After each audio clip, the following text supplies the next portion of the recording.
Yada that boy. WTF Weekly. We are in the building. Yada da. I need to let y'all get in the building. I need to pull up the channel so I can see y'all on the big screen. Instead I have to squint down and look at the little mini screen. Oh, yeah, it's looking ugmo. It's ugly out here in these YouTube streets, man. It's getting ugly, buddy. Ah, yeah, it's getting real ugly out here, man. Let's let y'all get in the building. Top of the top. Good morning. It's damn near like a wake and bake, rise and grind. Niggas don't never go this early, man. Niggas like, yuck on the early bird. What? Yeah, we in this motherfucker. I see y'all. It's AG. What's happening, man? That's what I forgot to talk about. The Troy Ave shit. I gotta put the Troy Ave in there. Troy Ave drama. The Troy Ave. I put BMF drama. I should have put Troy Ave drama. My bad. But yeah, man, AD, I need you to tap in, man, and talk about that Troy Ave shit, man. So I'm gonna put the link up right now. Invite AD. AD, you ain't gotta show your face, nigga. You know, you be with the porn bitches and shit. You probably got your face in some pussy right now. You know, just put your mic on. AG be having the porno bitches lit. Pure dirtbag. Cool. Shout out AG, it's AGTV, man. You know what I mean? Definitely wake and bake time, man. Shout out to everybody. I see Miss Mozzie OG and this motherfucker, Miss OG Mozzie. You know what I mean? King Jewels and this bitch Gooch the Grizzle. Hit that motherfucking thing, Gooch. You know what I mean? Tap in. You feel me? Fuck with it, man. We gotta do a Wonder Twins tomorrow too. Do a lot of dope shit, man. Period. Dino, what up with it? Like Dino Breezy in this motherfucker. I see your boy Ali Frazier. What's up with it, man? Bay Area. I see your good vibes. Yeah, the mob is in the building, man. What Avelli the servant? I see your boy. Tacoma in the house. I see your boy. Ronnie, I see your boy. Fucking with it, man. Early bird shit. You know, we've been podding and mobbing. You know what I mean? All fucking week. Finally able to do a goddamn What the Fuck Weekly. We got a show tonight in motherfucking Temecula tonight at the Shooters Sports Bar and Grill. If you out there in wine country, the Temecula area, if you in LA, pull the fuck up. If you in the IE, it's still out there, nigga. Yoke up, pull up, nigga. We doing our thing tonight, nigga. You feel me? Looney's definitely in the motherfucking building. You feel me? Seattle in this motherfucker. I see your boy. Wayne, I see your boy. Mr. Brock, I see you, my nigga. Brock, I'm gonna get at you too. Don't forget about Whack 100 taking a fade with Jay Diggs. Ah, man. Yeah. I don't want to see that happen. Them both my brothers. I want niggas to squash their beefs. You know what I mean? It ain't even no beef. Niggas just responding to each other. So I want niggas to squash the misunderstanding. You know what I mean? Them both my brother, both my niggas. You know what I mean? Both my niggas, man. Period. And Blue my nigga too. You know, so all three of them my niggas. And yo, misunderstandings could be, you know, hollered at on the phone and, you know, straight up. But disturbing news that came across the table, man, over there at the whole no jumper, you know, ADAM22 situation over there. So a lot of people has been leaving. You know what I mean? Like his main all this is content creators, you know what I mean? The Mexican content creators, the black content creators, they dipped, you know, and I think it all stems from this interview he did with this Nazi, you know what I mean? And he let the Nazi get off some jokes, man, and didn't check him for it. You know what I mean? Now, I seen somebody came in there as of recently and said that, you know, he's a pedo or whatever, allegedly. And they ended the stream. They kicked dude out the building. Nah, you can't be doing that. Yeah, you can't be disrespecting, yada, yada, yada. Boom, kicked him out the building. So when the Nazi dude said that about, you know, the no jumper employees, why wasn't the interview stopped? Or why wasn't that Nazi checked? Everybody giggled and chuckled and laughed and ha ha ha ha he.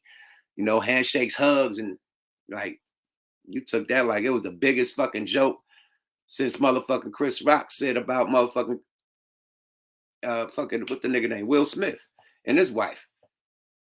You act like that was funnier than that. And if y'all didn't know, let me refresh your memory, because this made me think that, okay, this nigga's a culture vulture. This nigga's a culture vulture. Okay, you got a whole black squad, Mexican squad, diverse, you know what I mean, minority squad, you know, promoting hip hop and gangster shit and gangster politics in the street. Then we hear you say this. It's crazy how 90%. Things. I thought you were inviting me to fuck you. You thought I was black, weren't you? No, well, yeah, that too also. Well, because I already said Adam does hip hop, so I didn't know you were just a slave owner. Hip-hop, Not the... Wow. Listen, I'm going to 30 things. I thought you were inviting me to fuck you. And You thought I was black, weren't you? No, well, yeah, that too also. Well, because I already said Adam does hip hop, so I didn't know you were just a slave owner. Hip-hop. Not the... You hear that shit? I didn't know you was. Let me like move my face so y'all can really pay attention to what he just said, man. Did you hear that shit? Come on, Adam. 30 things. I thought you were inviting me to fuck you. And You thought I was black, weren't you? No, well, yeah, that too also. Well, because I already said Adam does hip hop, so I didn't know you were just a slave owner. Hip-hop. Not the... Wow. Listen, I'm going to 30 things. I thought... Hold the fuck on. Hold up, swole up. Did you just hear the shit? The Nazi said, nigga, you're a slave owner. Talking about hip hop. Talking about his employees.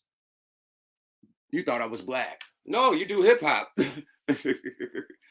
You're just a slave owner. Nigga. And laughed about that shit. Now you see what they say behind closed doors, my nigga. The culture vultures, the ones that I support. You see what these motherfuckers say behind your back. Let's get my guy up in this bitch. Yo.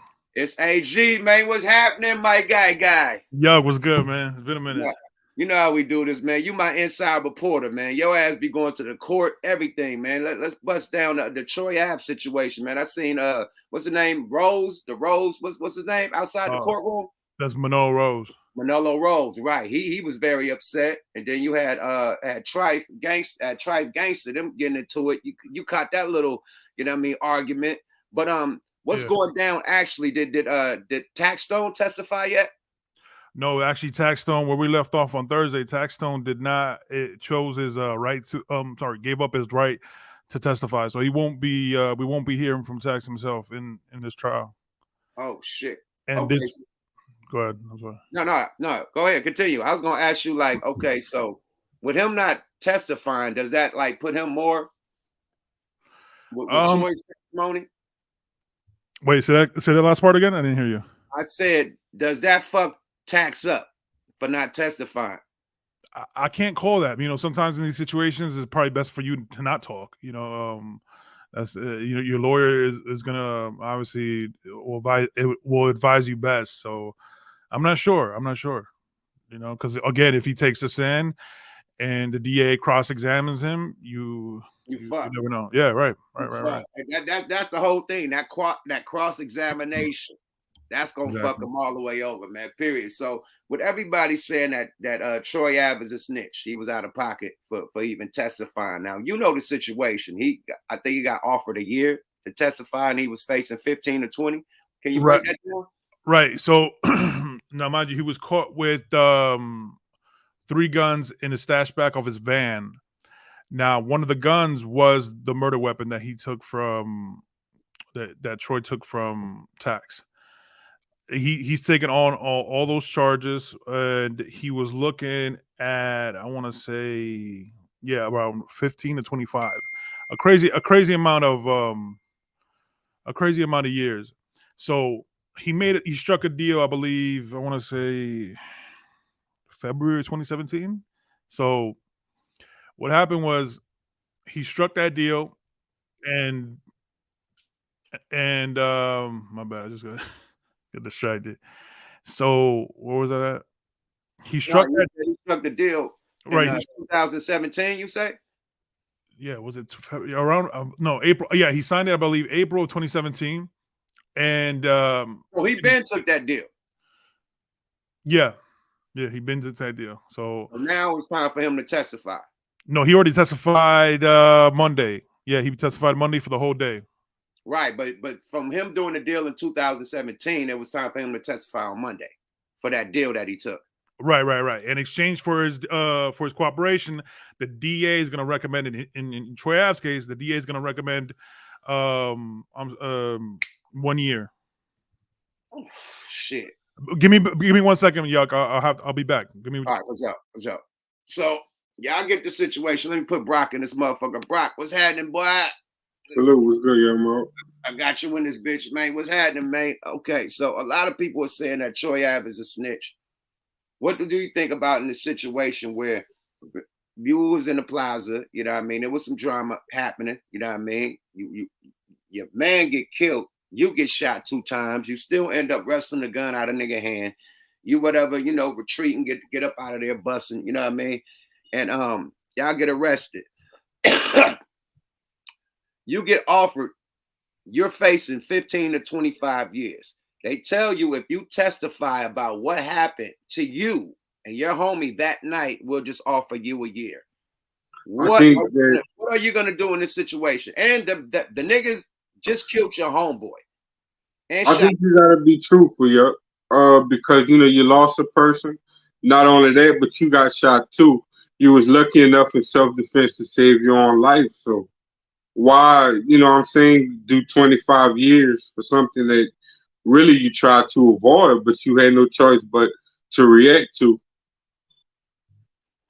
Man, I couldn't have said it any cleaner. You said that shit perfectly, bro. And then you don't got no connection. This is like the enemy. You know what I mean? So I'm gonna go sit down 25 years for the enemy. Nigga that just killed my homeboy and shot me in my legs because the streets are saying, nah, I can't do that. Man, the nigga said the streets is a motherfucking myth. The G code that I grew up on, that older dudes before me grew up on, that shit is gone out the window, my nigga. Like, niggas snitch and come home to celebrations, bro. Like, back in the day, you snitch, nigga, you coming home to operations. And, you know what I mean? Like, it's a wrap. Or don't come home, shit. Niggas coming home to, victory lap parties, nigga. Period. Let's get AG back up in this motherfucker. AG and Goose the Great. What's happening? What up? You on the hookah, nigga? Huh? You on the hookah, nigga? Yeah. AG. It's AG. You on mute? Can you hear me? Yeah, I hear you now. Right, Okay, cool. continue, man, because there was a lot of drama up at the courtroom. You've been there. How many court dates you been to so far? I've been there like pretty much every. Oh fuck! What I did remove. I tried to put you on the top. My bad. I'm there pretty much every day. So we left off on day 10, and this week they should have a verdict. The jury should come back with a verdict this week. You see 10 Toes Down up there? He said he went to one of the you see 10 Toes up there? I don't know who 10 Toes. Who's that? 10 Toes Down. He said he went up there and checked it out. But do you see any like real hip hop people like besides Manolo up there really backing and supporting these brothers? I'm trying to think back. Not really. This is some other rapper. I don't remember his name, but yeah. Other than that, I don't want to say. I don't want to say. Yeah. So it's some support up there, basically. Yeah. Definitely. The tax situation. You personally, would you? You know what I mean? If you was in that situation, because you handle these, you talk about this shit all day. You the first one that was saying this one is a rat, that one is a rat. I think you was the first paperwork party on the internet before goddamn Clubhouse. It was you, nigga. So you gonna do me like that? All right. Come on, man. You do that. But look, if the shoes was on your foot, man, what would you do if you had an option to do the 1 year to testify, or what you gonna do? Fucking stand 10 toes down and do the 25 years like I'm silent, I ain't no snitch. What you gonna do?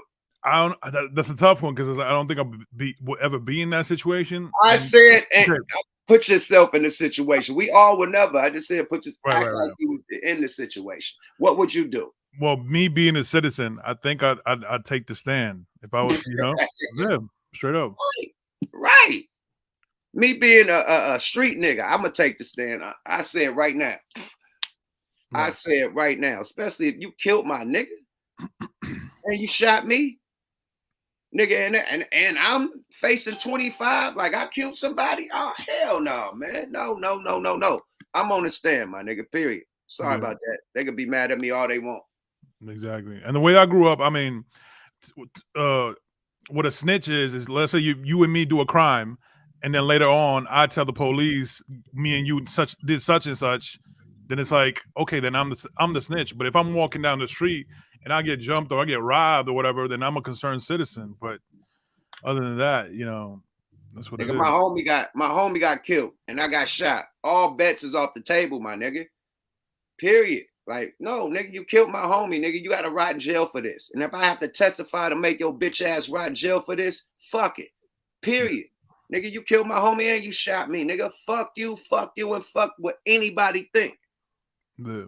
And I just want to make the people understand that, you know, a life was lost in this, and not only a life was lost, was that a lot of other people were affected. Like one victim was shot in the stomach and he had nothing to do with the situation. Like he was on the second floor and he was shot in the stomach and he had a portion of his intestines removed, and that affects the way he eats. So, you know, this is something that the man still deals with today. So people just got to understand, and hopefully, you know, people learn from this and they move correctly, you know? My thing is this, man. The biggest lesson you learn out of this is that the trolling will get you swollen and get niggas killed. You know, everybody think this shit is all cute until somebody die and niggas in court and facing a million years in jail. Tax Stone, one of the top podcasters in the game, he had his shit popping before Joe Budden, all of us. Was not one of the head podcasters that decided to jump out the window and pick on this one motherfucker. I don't believe you. You need more people. You ain't gangster. Then start poking at this motherfucker. Then seen this nigga and it went down. The same shit that's going down right now. We need to learn from this shit, man. All that trolling shit is cool until you see each other. And niggas get shot and killed, then what? It's like, man, I wish they would have got on the phone. I wish they would have squashed it. It's too late. Somebody's dead. And people got shot in their stomach and their neck, nigga, in their head and their legs. Multiple people that got shot in this motherfucker from upstairs to downstairs. Nigga, Mano girl got shot. All types of shit over somebody trying to be too tough. Like, fuck all that tough shit, man. If you are doing legal shit, legal money, legal rap money, legal podcast money, why the fuck is niggas so concerned about street shit? We left the streets and we talk about rap niggas going back to the streets after they make $1 million or hella millions of dollars. It's too late. You should have did that shit before you was a rapper. Now you want to get all this money and go back to the streets, nigga. It's too late. The streets will eat your ass alive, or they gonna lean on you like a cholo and take all your money, extort your ass for that flag. You're gonna get extorted for that flag because you ain't from that flag. Period. So it's like we see this shit happen every fucking day, bro. And it can lead up to this Troy Ave and Tax Stone shit, man. And niggas saluted and promoted. Oh, he did this, he did that, man. Fuck all that bullshit, man. Get these niggas on the phone and squash it before it be another Troy Ave and Tax Stone situation. Because niggas is niggas. Everybody got guns. Everybody got guns, my nigga. In New York, you ain't allowed to have, that nigga had the gun in a nightclub. How the fuck did he get the gun in a nightclub? Let's start there. New York can't have no guns. This nigga got a gun in a nightclub and clap niggas. Come on, man. Yeah. With that being said, I just want to imagine if this wouldn't have happened, where Tax Stone would be in his career. And say what you want about Troy Ave. Imagine where he would have been in his career. How far they would have been, you know, doing the thing, is how successful they would have been if this didn't happen. Tax would have had the deals, the big Revolt TV deals at the bar. He would have been the first one with him. Period. He was lit. He was the first one to cuss Joe Budden out and kick him off his podcast. Like, he was lit like that. You could do that on your podcast, but street shit, man. I know everybody is from the streets. Everybody was born or raised in the hood or something, but you ain't got to carry that shit to your business or the office. You know what I mean? There's a lot of niggas from the streets that's employed at Tesla and all the nigga Facebook, all types of big businesses and shit. They don't bring the street shit to the office. The same shit with us. Like we so concerned with the streets, nigga. This is our business. It's like, nigga, what are we doing? Nobody else bring the streets or gang banging or street shit to their office. So why we bring it on our shit? You know, and fuck our opportunities off. Like Tax threw it, fucked his own shit off, man. This is a perfect example of when keeping it real goes fucking wrong, man. For real. Fuck. So when the sentencing? You know, the sentencing date? Not sure because we still haven't got a verdict yet. So I think the verdict and the sentencing are two you know, dates far apart from what I've seen in other cases. So this is the trial. Right. This is the trial. We'll find out the verdict this week. Oh, so the verdict is this week. Right, coming up. I believe Tuesday, Wednesday, around there. So can you speak on that Casanova phone call that just came? They said something about Casanova had a phone call on a wiretap. Yeah, so that's crazy. Okay, so there's a federal cooperator in this case, right? His name is Malcolm Kenyon. He was a friend or a former friend of Taxstone as well as Casanova. He was like this drug dealer, you know, identity fraudster, gun runner. He was a millionaire doing his thing. So he had his he was tied up in his federal case, and he testified in this case, and he admitted that he wasn't there for the incident, but he was there at Irving Plaza, but left just as the incident was going to go down. And the incident pops off, and then Casanova calls his phone, and unbeknownst to them, both of Malcolm and Casanova, that the line is bugged by the feds, and it's being, and everything of the that said is being recorded. And what's said is that Casanova was like, and for the people, I'm trying to get this audio. I'm trying really hard to get this audio for the people, so just hang in there with me. So what's said is that, hey man, shit popped off. I'm crying. Nobody would help Tax. Tax let one off. So that right there, Tax let one off. I feel like that was damaging than anything that, not anything, but than what Troy Ave's testimony was. And not only that, but Malcolm also says later on when they're in California, Malcolm, Casanova, and Tax, the situation always kind of, you know, is brought up through either through social media or through the news. And so they start talking about it. And Tax told them what happened.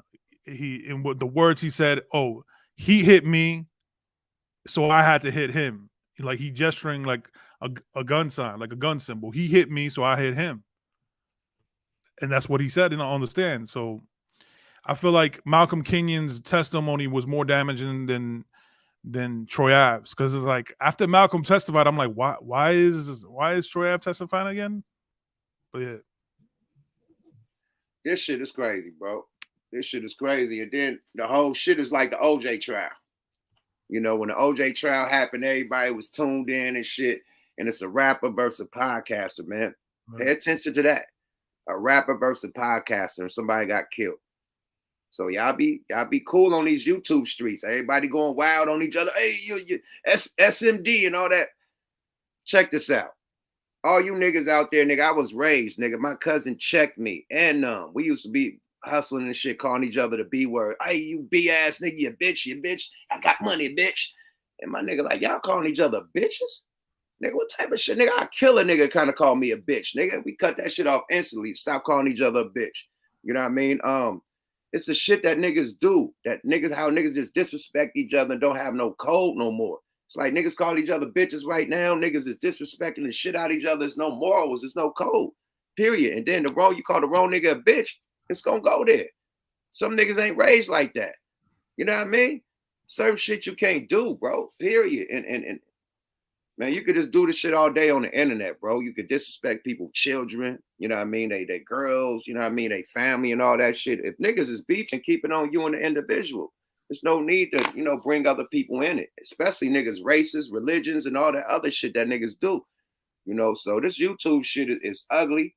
You know, it's worse than rap. I think I seen more beefs in YouTube than fucking hip hop. For real though. This shit is wild. And it led to these two individuals going to trial and fight for their fucking life, bro. So let's learn a lesson from this shit, you know?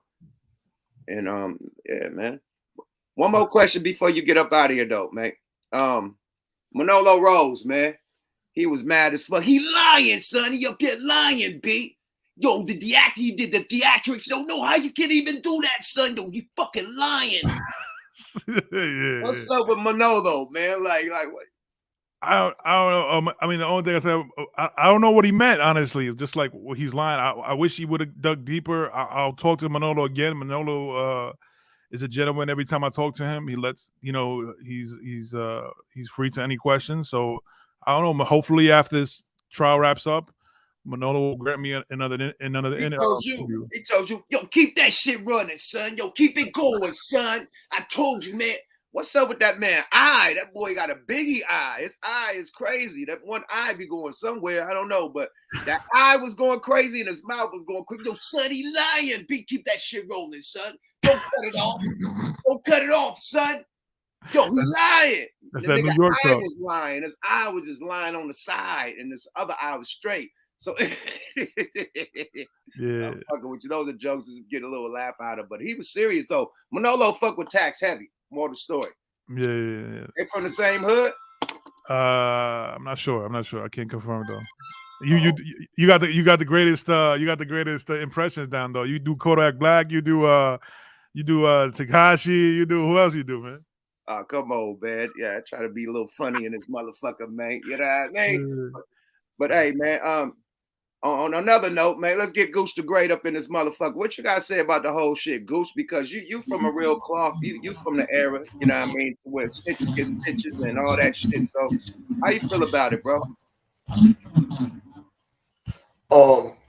First I want to say we give our condolences to those who passed away, and you know our hearts are out there for those who got injured. Fact. What he's doing isn't snitching. He got shot. I mean, he's not in a situation to where if this person ran free or got off, you know, that he could possibly, you know, get some get back. The person's gonna go to prison or whatever. So you killed my buddy. You shot me a couple times, and you know, other people were injured. That's not snitching. That's a whole different thing. He in this particular situation, he's nothing but a citizen. He's a civilian, And he's a victim. Yeah, he's a victim and a civilian. So people need to know the rules on this. If you got into a car accident right now, you called the police and say, "Hey, this dude hit me from behind. Are you snitching?" No, you're telling authorities what happened. Snitching is if we're in the car together and you hit somebody from behind. I'm like, man, he hit me from behind. Now you're snitching. Now he wasn't involved with the, he wasn't in on the particular situation. So let's stop calling people snitches if we don't know what's going on. And stop calling people snitches when 6ix9ine is running around alive and nothing's happened to him. Say that again. Yeah. For the people in the back who can hear.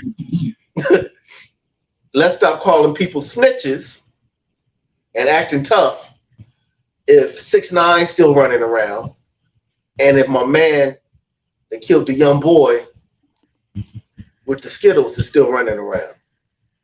If you guys aren't going to discipline those type of people, then keep your fucking mouth shut. If y'all not really about that, stop putting labels on people. The man is a victim, and he's a civilian in this situation. Gunna snitched and got record deals when he came out. Nigga, you got a new record label, nigga in the studio, like nothing happened. Like, come on, bro. The game is over. All that street shit, that loyalty shit that we had back in the day, that shit went out in 2000 and when Big Meech and them went to jail. That shit went out. 2005, that was over. Speaking of that, I heard that they call him Big Meech a snitch now. See, here we go. So, now I gotta get the investigator in this motherfucker. AG, AG, What's good? you did you do any research on the BMF Blue Da Vinci allegations on Big Meech and the lady that got the life rights to his story? Nah, I'm not too informed on that one. Okay, cool. I thought AG got it. Like, you probably done interviewed motherfucker. Free Big Meech, in my opinion. I want to say, Free Big Meech. Absolutely, man. Free the mob.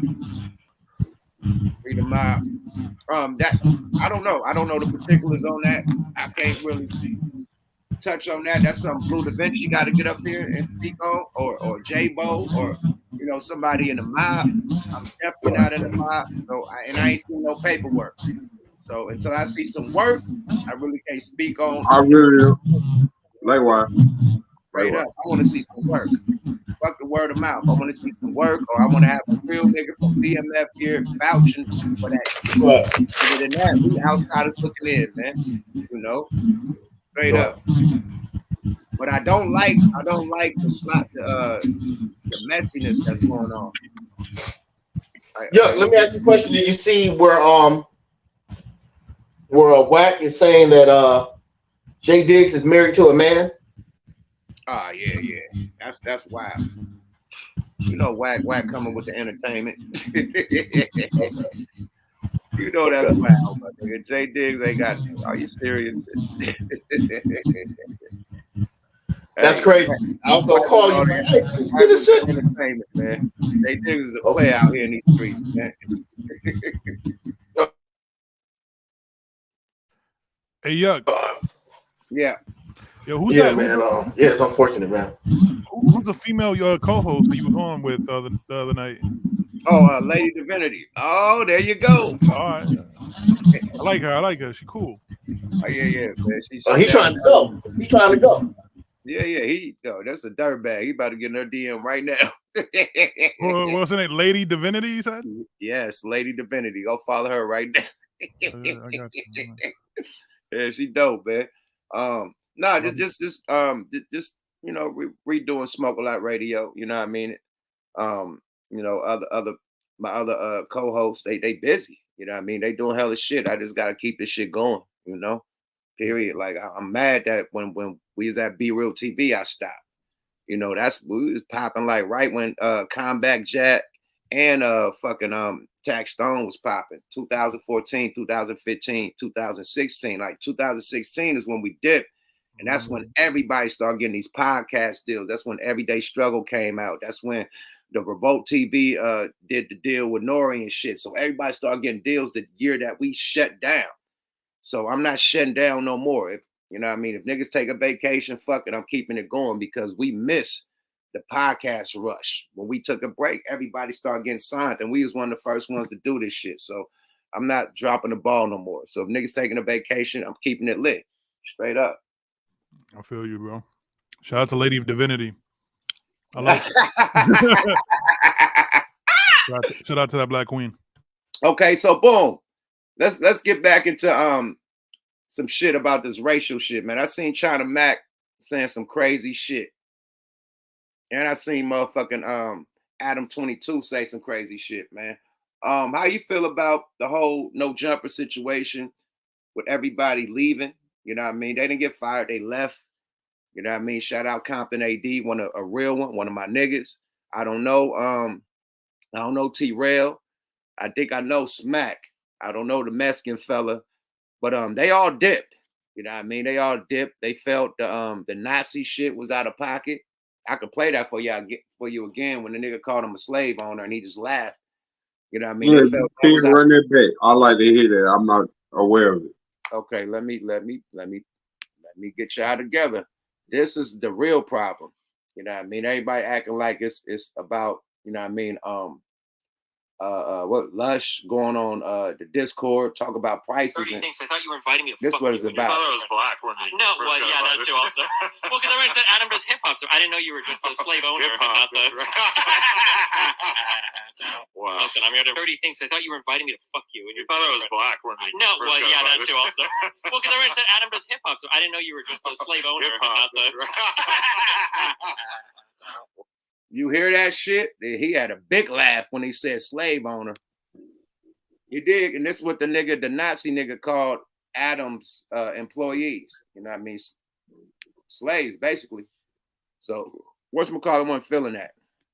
AD wasn't feeling that shit, and he had some problems with this shit. So, Adam tried to restructure, kick AD off the Tuesday show and all this other shit, and talking about he going into different shit, liberal and whatever the fuck. So it's the prime example of, I think it's like a Taylor Swift type situation.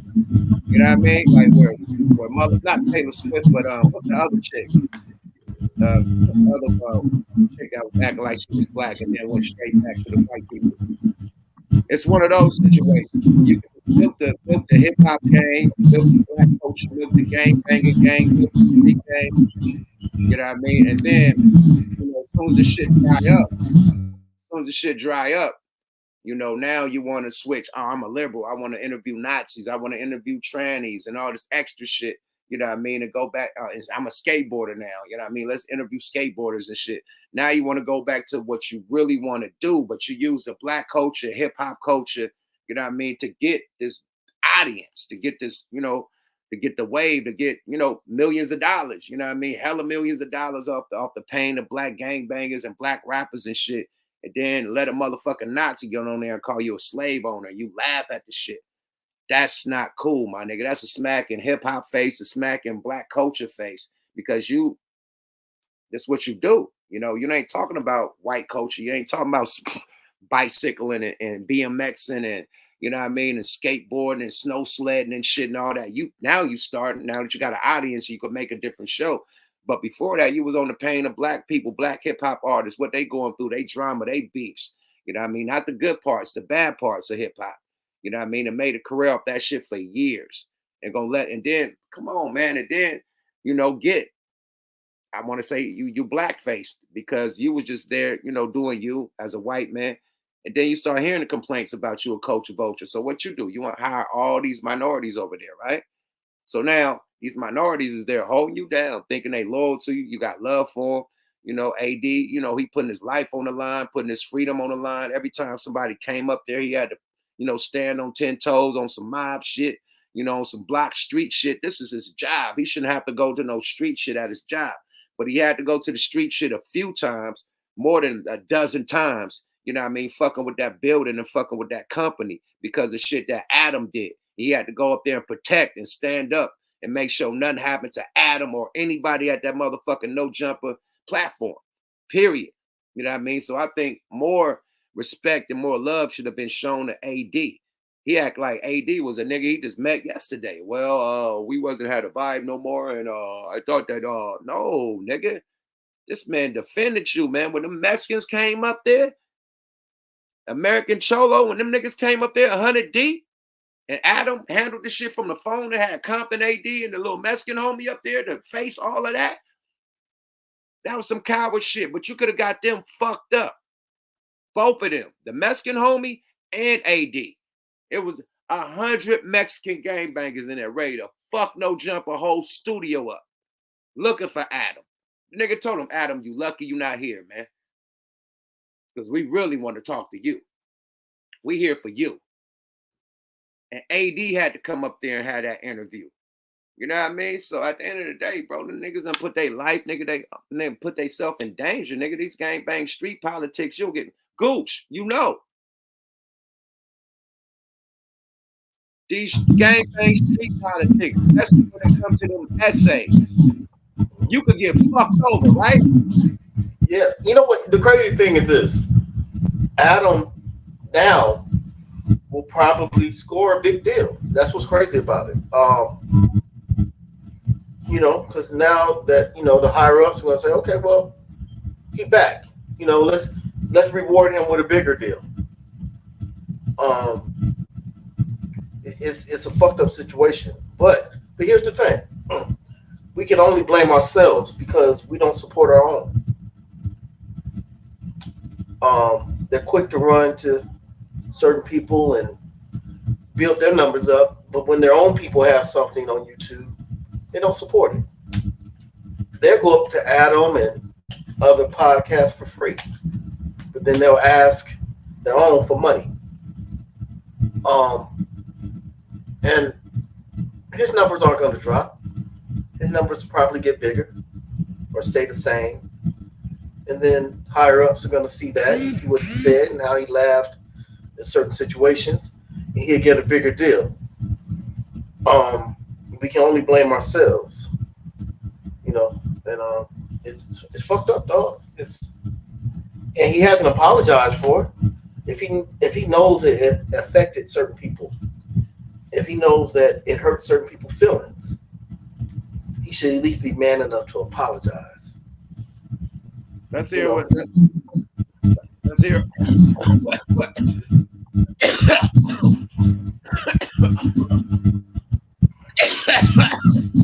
Let me check. Because I'm pretty sure if the Nazi guy would have said something about the rainbow community or the crayon community, Adam would have put an apology up immediately. Right. Saying, hey, you know, I didn't have anything to do with that. That's something he said on his own. Let's hear. Let's hear what Joe Budden had to say to the nigga. I don't pay any of the no jumper shenanigans any mind because I always think it's all contrived. I always say to myself, it's all fake. These guys are just doing what they got to do for the algorithm over there. But it appears that I'm wrong this time. Could you give me a Cliff Note version of everything that's going on and everything that has gone on? Like, catch me up to date. Okay, so, you know, the simplest way I could think to explain it would just be to say that, you know, we do the Tuesday show, and about 3 years ago, AD came on and started to really make an impact on the channel, started to get a real fan base on there and stuff. And that was kind of like the first time that we really had somebody on the channel who ended up kind of taking on a life of their own, where like probably the first person we had who was like really popular with the audience besides me. And, you know, so we started doing the podcast together on Tuesdays, and then that branched out into him doing a podcast on Wednesdays.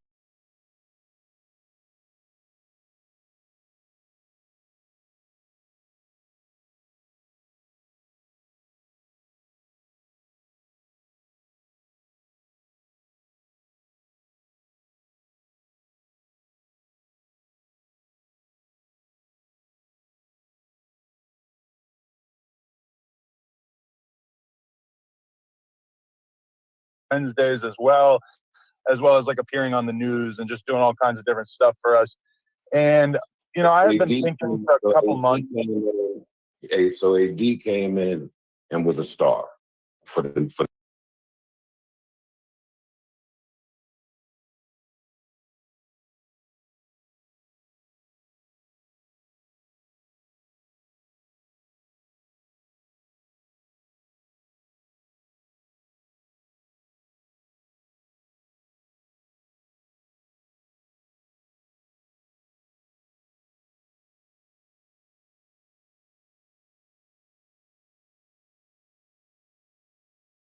network. Yeah, I mean, like, relatively speaking, it was doing pretty well. It was, you know, very inspiring to us as a company who wanted to like build personalities, because they didn't love him at first, and then within like a month or two, they loved him. And it was kind of, you know, that was like a really good thing for us to see, because we didn't know that we could necessarily get people to care about somebody besides me, right? And so we've been doing the show for like 3 years. And at a certain point over the past couple of months, I started to feel, and, you know, I was seeing it in the comments where people kind of felt like maybe me and him didn't necessarily have the same vibe, or that the rapport wasn't really like improving or anything. So I started to slowly like hatch this plan. Wait. Improving, the word improving and says that something was wrong or needed to be improved upon. What went wrong between you and AD from your? Fair use. Is the mic on? Let me look. Yeah, my mic been mute. My bad. You can see that something is going down with the jealousy, man. You can see that he was like, yeah, he's the only one that built a career that, you know, that was like relevant like me, and he did this and that. He's not saying that this man risked his life multiple times defending my company and defending me. I'm not hearing this. I'm hearing him saying, oh, he blew up and became likable. Nigga, Compton AD was a successful motherfucking rapper, nigga. Let's not forget that. He ain't no nigga that you built up and you made successful. No, he's a certified rapper, nigga, with LA, with hits, nigga, period. And songs with some of the biggest niggas in the game. Let's not forget that, nigga. Compton AD was a full-blown rapper, successful rapper before he went to No Jumper with a fan base, nigga. The fuck you mean he grew? Nigga, he was AD before he got there. And nigga, he brought his fan base there with him, nigga. This nigga acting like he made this nigga. Oh, he just blew up. No, he was a full rapper, nigga. He made a rapper, nigga. A podcaster. That's what happened, nigga. I mean, it wasn't anything personal, like, between us. It was just the fact that, you know, I think my podcasting style has gone more towards wanting to talk about political stuff, wanting to have sort of intricate debates about stuff, whatever. And, like, you know, he's been very open about the fact that he typically is more just trying to have a good time and just trying to have fun. And, like, you know, a lot of times, like, I would be trying to really push for people to watch movies or documentaries or whatever. And you know, it's just, it kind of felt like I was just ramming my head into a wall because we just clearly weren't really on the same page anymore, right? So I decided that I was going to have the conversation with him where I told him, I want you to stay on Wednesdays and keep doing, you know, he had a food show with this dude, Duno, who also was on the channel. And I basically said, I want to have you keep doing that stuff, but then I want to put somebody else on Tuesdays, right? Which, you know, I thought it was like a reasonable compromise. What was that? You said that to AD? Yeah. So I said it to AD. And then the next day I hit up Lush, who was one of the other dudes who was on the podcast. And I told him about it. And, you know, Lush basically had, like, developed a relationship with a lot of people in the Reddit and the Discord and stuff. Like, and I guess he was in some Discord call, and he basically just ended up telling a bunch of fans what was going to happen before anybody knew about it besides me and AD. And so then AD ends up getting hit up by one of these people from the Discord who basically told him that they all knew. And, like, it felt like AD was reading my text to Lush. Now, I think Lush was just actually, like, quoting my text verbatim to AD or to people in his chat, and then it got back to AD. And so that took a situation that I thought was going to be able to be somewhat smooth in terms of, like, you know, taking AD off one of the podcasts, but leaving him on the other and letting him continue to, you know, do stuff on the channel and everything. He ended up feeling pretty betrayed. Then what's the issue that Lush? Okay. Let's chill right there. Let's let it land right there. He said that Lush went on the Discord and you know, talked about some private shit that he told him, right? Lush basically said that he got paid more than AD, T-Rail, all them niggas. AD been there for 3 years. Lush just came. Lush been there for a couple months, a few months. How the fuck can Lush come there and be senior? Like he you know, some seniority shit. He just got there. Why not AD? And he didn't put his life on the line and all that shit. His block on the line, his gang on the line, all that shit for the company. Why he don't get the seniority or get the contract or get paid more? You bring, not to say it, but you bring another white guy in. Shout out Lush, that's my guy. But you show it shows you that the white guy came in, got the contract, and got paid more than the actual hip hop guy that's a rapper, a successful rapper that's protecting your company, that's making your company blow up with the hip hop shit, street shit, and the gangbang shit. You pay somebody else more. You know what I mean? And because he's white, you thought you could tell him the inner secrets of what you're going to do and how you felt about your black content creators. And it backfired because he snitched on you. That's what happened. You dig? Let's continue. Lush told the Discord if he already knew. Well, what did you say to Lush that was foul about AD? Okay, about so the one thing that was... Hold up. What? About your guy who was there for you during the pandemic and helped the network get to where it is today, and you gave him another show, the breakout star. Right. Like, how different was the message? It wasn't that different. That's the thing. It was like maybe slightly more harsh than what I had said to AD, but the one thing that I think... Tell me. The thing that stuck out to AD I'm a little cruel. Adam, listen. you could talk to me about this, right? Because I have fired people. And I know. in firing people, well, that's why some of this is pretty funny to me, because when I went through my shit, man, did you cover it for the next 2 years. Boy, did you put a mic in front of anybody who had something to say about this. Facts. ADAM22 shitted on Joe Budden when he split it up with Rory and Maul. Shitted on him, kept shitting on him. Now he going through it. He want niggas to have kitty hands for it. It's funny. And the whole shit it's just business. You know what I mean? Period. A lot of podcasters done split up. Not only Joe, the nigga $1 million worth of game. They had a couple people that dipped. Who else? Like everybody, like Gangster Chronicles, like hella people, they just switching it up because sometimes people don't get along. Sometimes people grow out of shit. Sometimes nigga, the business ain't right. We don't know what it is. Niggas bump heads, you know, we don't know what it is, but shit happens.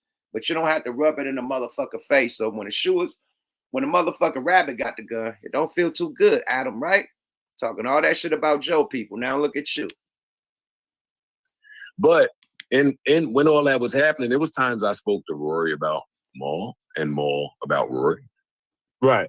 So I'm trying to see, you must have said something really flagrant.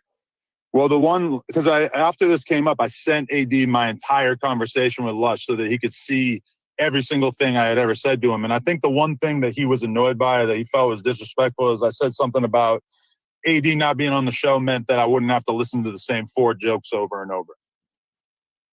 So you felt like, so did you feel like they weren't, or like AD wasn't improving, or he was taking the Tuesday show for granted, or did you really just want to go in a different direction? Because those are two different things.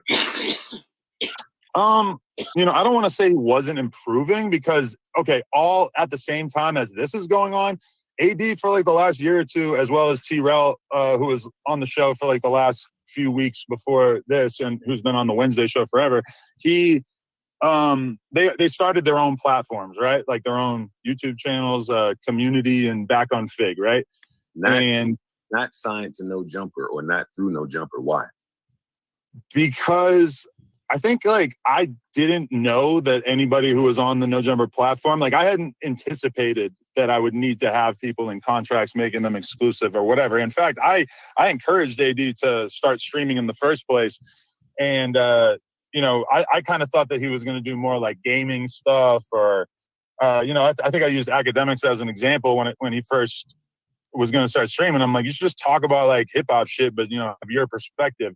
And I didn't really expect that would end up kind of, you know, like I'm really proud of them. I just want to make that clear. Like these guys, the fact that they were able to build their own platforms off of it is like. Hold on. Here comes the hate. See, he set it up. You know, the thing and being a podcaster or being what this shit called, man? Whatever interview motherfuckers, you always set it up with the nice shit. You start off nice. So he's starting off nice. Say, I got love for him. I'm proud of them. I'm glad they got their own podcast. Now watch the negative. Watch the butt. Here comes the butt and the hate. Watch the hate.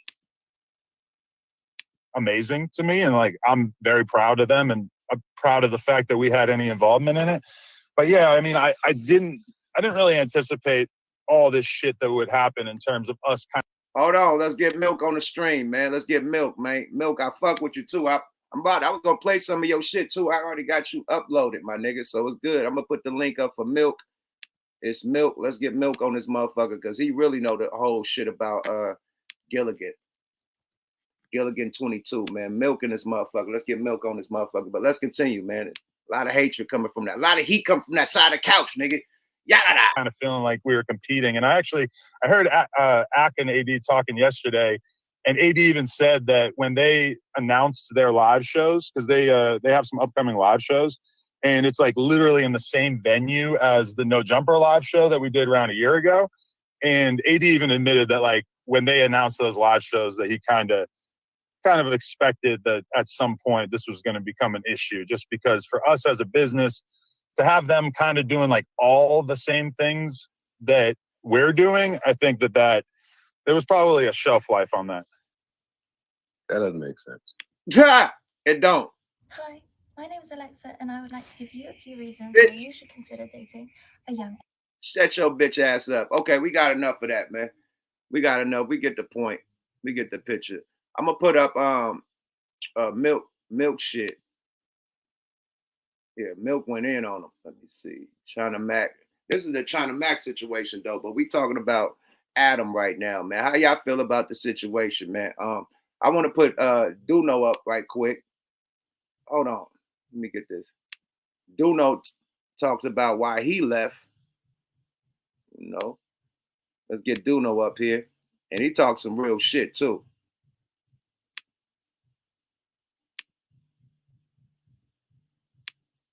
Fair use. Duno talks about why he left. Situation, you know what I mean? It was time for me to emotionally be like, okay, there's a business, so we're going to me holding it down, me being there. And so at that point and moment, and he's like, no. Hold on. Here we go. You know what I'm saying? Where he felt. Going through some things, and I asked him to take Eric Controlo, and here we go. I was going through some things, and I asked him to take a video down, and he's like, no. And I was like, okay. And I'm like, hey, fool, do me the bottle, bada bing, bada boom. And he was like, no.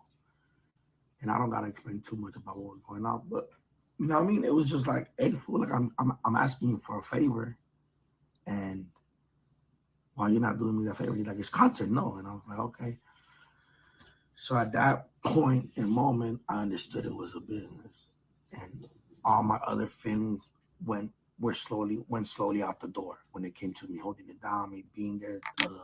And no, and I'm not talking like when I say all those feelings, I mean emotionally wise, business wise, I was still locked in, but emotionally wise, I understood that it was time for me to maneuver out the situation. You know what I mean? It was time for me to emotionally be like, okay, there's a business, so we're gonna treat it like a business. All right, look, man. Let me tell y'all this, man. That American Cholo shit really fucked with my nigga. He had to do a gang of shit. And he asked my nigga to, you know what I'm saying, just simply take the video down, nigga, told that nigga no. And that was shout out back on Fig, fair use. This is back on Fig, man. Y'all go subscribe to the channel, man. T-Rail, nigga. Smack, nigga, they shit lit. You know what I mean? Definitely go tap in with the community. You know what I mean? Goddamn AD. They both lit, nigga, and they got their own shit going, and it's independent, man. Support black hip-hop channels, nigga. Let's go. But back on Fig, man. Talk your shit, motherfucker T-Rail. You know, it's different. It's dealing with politics and the whole little shit, man. So lies was involved. And yeah, this shit lies could have got ugly. It could have got ugly. Like, shame. I ain't taking nothing. Like, nigga, shame on you, nigga. If your fat ass up out of here, I ain't taking away shit. But you know, it's just a loyalty thing, man. Whatever the case may be. Like I said, I don't want to drag it on, man. I'm gonna leave that to Pun tonight. You feel me? That's why I really don't want to. Boom. So you see what's going down, man. You know what I mean? The motherfucking the boat is sinking, man. The Titanic is sinking, man. You know, it's ugly out there in motherfucking the no jumper streets, man. You know. Where's the loyalty, man? Where's the loyalty, man? Like you heard on the Joe Budden shit, he was lightweight hating on them niggas having their own platform. And he fucked up for not even signing these brothers. You know, that's why Lush One was able to come and talk his shit and say, yeah, I make more money than them. I meant whoa. Because these niggas don't got a contract. They got a handshake deal. He probably played them niggas up monthly. And Lush probably get, you know what I mean, streaming money, all types. His deal probably illustrious. You know what I mean? Because he got signed, you know? So it's a difference. Why you didn't sign these black dudes or these Mexican dudes that's been there for fucking 3 years? Ask yourself that. Was he using them? Was they just a face? See? You gotta ask yourself. And then as soon as some motherfucking racists come up, you know, talk about everybody motherfucking slaves and you the slave owner, you get behind that. Like you standing up for that more than your employees. That show you what type of nigga you are. You use them brothers and sisters and different ethnicities to, you know, build your brand and make it look like you're not a culture vulture, but at the end of the day, you're a fucking culture vulture. Period. And it shows. Let's get back to this other shit, man. China Mac, culture vulture too, man. He talks big shit about, we're gonna go to it's Milk shit, man. Milk, don't strike me, my nigga. I'm using you. I'm glad you tapped in too. But China Mac gets exposed with his little racial rhetoric. Y'all go subscribe to It's Milk. Get him up to 174,000, like he say. You know, but yeah, let's get this going. Because you ain't get an extra duck sauce. Does that even make sense? No, it don't make sense. What you mad at? You mad because you go to the nail salon and the Asian lady who just got done doing 25, 50 toes and shit, and they gotta go through all your crusts and stuff and all that, and you mad because they charging you an extra $10 because your shit got all types of corns and all types of madness, and they gotta go through all of that and all you know what I'm saying? That's a lot of work, bro. You mad? So Charleston white people is the only ones that have difficulties going to a nail salon, bro. So you saying that black people got some type of bad feet with corns all on them low? Like, what are you talking about? I was in a really bad accident. The woman that died was about to be my sister. Milk is I want my monetized. child back. I don't know how to do this. That nigga's monetized. A Good Person, rated R, in theaters Friday. Milk, you hella monetized, nigga. What the fuck? Milk, you super monetized, nigga. Because they charging you extra $10. You ready to shut down the whole Asian community because they want to charge you an extra $10 for working on your toes. You want to kill all Asian people because Man, do you hear this shit, man?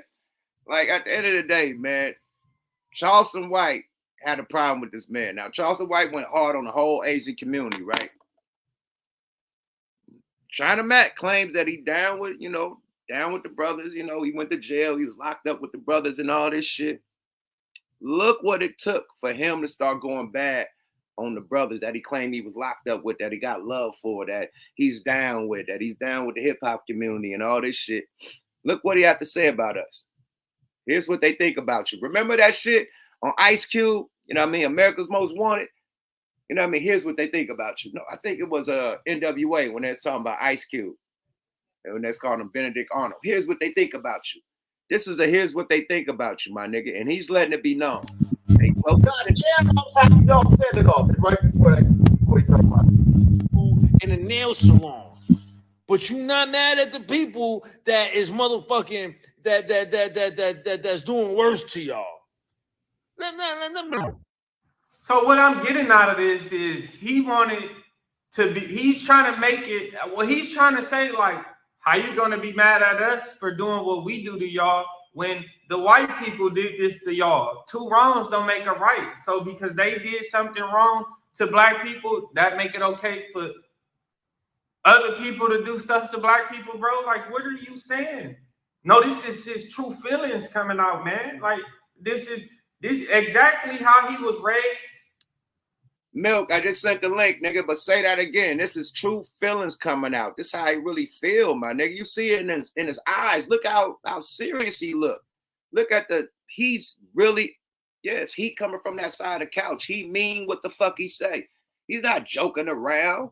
He's dead ass serious. He ain't got a smile. He's supposed to be joking. He's dead ass serious. Look at that face. That's a serious man. You see Charleston White, he laughing, he giggling and pooting and shit. He ain't giggling and pooting. He ain't joking. This nigga dead ass serious. Peep it. His feelings that way is coming out today, this day. We understand this. Why is people so mad at Asian people? I just don't understand that. Why are y'all so mad at Asian people? You know what I'm saying? You act like Asian people are the only people that got stores in other communities. You acting like Middle Eastern people ain't got stores in other communities. You acting like Jewish people ain't got stores in other communities. You acting like Spanish people ain't got stores in different. You acting like everybody ain't got stores in different communities. But people just want to point at Asian people. Let me ask you why. Let me tell you why that they got stores in like the black communities, low. because they get a tax break for that. Like, what are you talking about? Let them know, Milk. So it's okay. Hold on, let them know. And speaking of that, we got Milk in the building, man. What's the deal, bro? What's good with it, Playboy? Shit, not much, bro. I see you been going ape shit on the Gilligans lately. Yeah, hell yeah, man. Hell yeah, can't give him no breathing room, bro. Can't give him no breathing room.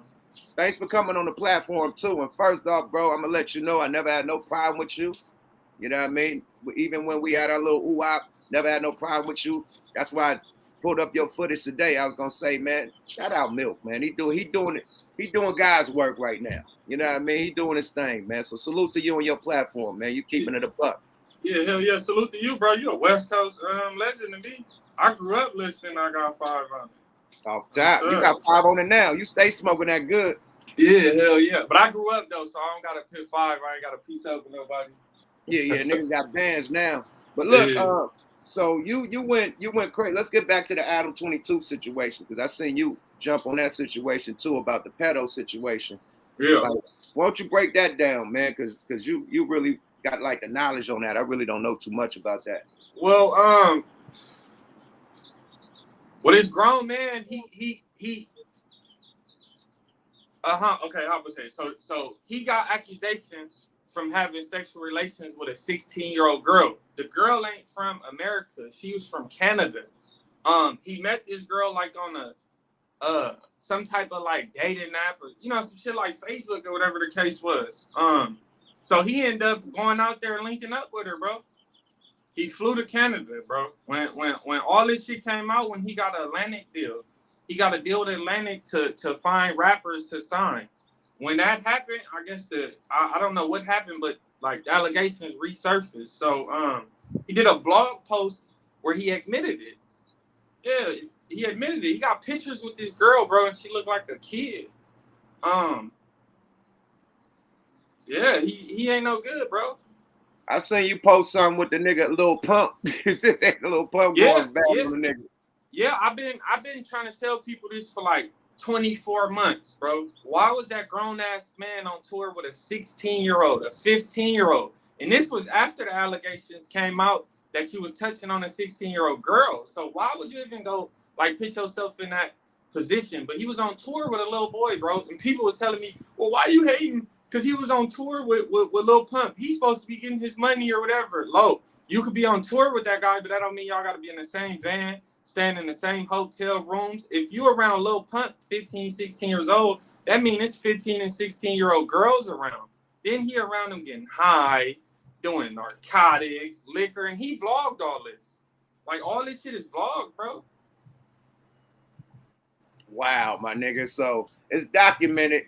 And I heard he did some like some tweets. I thought it was just some tweets because people was talking about the tweets he made. Nah, so he actually had sex, allegedly. Yeah, no, he got the tweets too. The tweets is wild. Like it's wild tweets that a lot of this day and age, a lot of people gonna dick ride for clout. So he got them subscribers saying like, oh, it don't matter. But bro, if you go look at them tweets, like I've been telling people about these tweets for 24 months. It's tweets that say, me and this man gonna develop an app for 11-year-olds to hook up. I wouldn't be happy until I made a girl commit suicide. And then this tweets about he's saying stuff with the N-word. Bro, it's all type of crazy tweets with him, bro. And then this will put the icing on the cake for me. His father got pardoned by Bill Clinton. ADAM22 came from New Hampshire somewhere, bro. What, no black people around when he was growing up. Like, he was not around the shit that he's acting like he was around, bro. He came up in a white household that was involved in politics. His father got pardoned by Bill Clinton. I mean, that should be enough for everybody, Lo. He was sent to infiltrate LA hip-hop, bro. He was riding bikes till he was 30-some years old with kids. He was a BMX bike rider, and then out of nowhere, he just came and blew up with a hip-hop podcast. No, it's a little deeper than that. Yeah, a lot of niggas get niggas. He said ADAM22 was elevated. Look, I heard you pulled up. Yeah, I had to pull up on him, bro. it's like he want to like feel like he could speak on the politics. He feel like he a part of the politics, but then when the shit come back to him, he want to say, "Oh, I'm just this white guy, this YouTuber." But like, he went on Bootleg Kev podcast. He called me a homeless bitch. He said like all this wild shit, bro. This when he was on Potter. He had to be on Potter, bro, because he's not even like that. So I went up there, bro. I didn't take no homies. I didn't go get my homies. I didn't do none of that. I just went up there by myself to go confront him. I knew where he was at. He was there. He did not want to come out because he was scared. So he did what the white man gonna do. He tried to send out his black employee to fight his battles, Groove, which is kind of like weird. Like, you feel me? Like he just got, I'm telling you, bro, he's like a closet racist, but I pulled up there. He sent his black employee out, and he know what he doing because he know I'm from a black hood in LA. He know the dude he sent out is a gangbanger, so he want us to beef. He want us to clash, so it could be like problems and stuff. But I wouldn't let that happen, bro, because my beef was only with him. Facts. Yeah, that would have put real politics between y'all neighborhood over some shit that you got with just him, you know? Yeah, I don't involve like everything I get into it with or anything on YouTube. I'll never involve nobody. I handle this shit myself. I don't involve nobody, bro. And I can't win on the internet because if I would have went up there with 100 hoovers, then they gonna be like, "Oh, why you had to go up there with your homies?" But then when I go up there by myself, "Oh, why you went up there by yourself? You couldn't take nobody." It's goofy as fuck, bro. Yeah, the fake shit is winning right now. If you don't know, the fake niggas is winning. Real niggas is in last place, bro. And we fighting for a comeback. That's what's going down. So let's get to this last post you did about China Mac, man. I really dug that because I didn't hear this. You know what I mean? I seen him, you know, like playing the victim role, like, you know, oh man, you go, you know, Math Hoffa, you down for this? What Charleston White is saying, academics, that's your man, you back this up. So he's playing the victim role. And then I came across your shit, and he's really going bad on the black community, you know, with the Asian shit. Like, how you feel about that? And what I feel like his true feelings is coming out. I mean, the natural him is coming out, bro. He wasn't raised around no black people. Like, he came from a Chinese household that taught him to hate black people, bro. Like, for real, he used to be from a Chinese gang. And when he got to prison, he dropped his flag and got turned out by whoever them bloods that was in there, low. That's where the China Mac came from. That's what the Mac came from, because they pressed Mac out there. But I just think like he you know that they say culture vulture, that's China Mac, bro.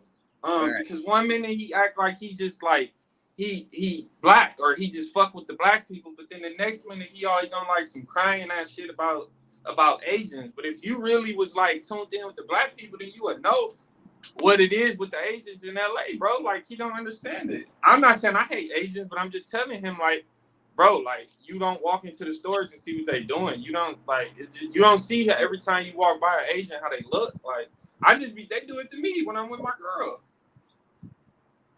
But I just feel like he's trying to just use rap and hip hop to get rich. And then as soon as he get rich, he gonna do the same thing ADAM22 did, is go back white. He gonna go back Chinese. That's why he trying to cry and do all this, stop Asian hate and all this goofy ass shit he be doing, bro. Right. But his true feelings coming out, bro. He can't. He's just. It's like you only can fake it for so long. Facts. Yeah, the shit come out, and it took Charleston White to bring it out of him. You know what I mean? That's why a lot of people be like, "Why are you defending Charleston White?" Because Charleston White is the GOAT in my eyes. He's what he's needed, in his world, bro. A person like him is needed. I'm telling you. I mean, some of that shit he say is wild, but you gotta understand, like, bro, you gotta say wild shit these days to even get like recognized. All that sitting back and being cool and shit, like being calm, it ain't gonna work. He not never gonna get his message across, bro. And it's funny though. It's funny that everybody tried to jump on his bandwagon and cancel his shows when he said this about China Mac. But he kind of said the same thing about Matt Hoffa. Where was the problem then? So he said something about Matt Hoffa kids, nobody had nothing to say. But he said something about China Mac and them, and it's just an uproar. Like, everybody just in their feelings. That shit weird to me, bro. I don't like that shit, bro.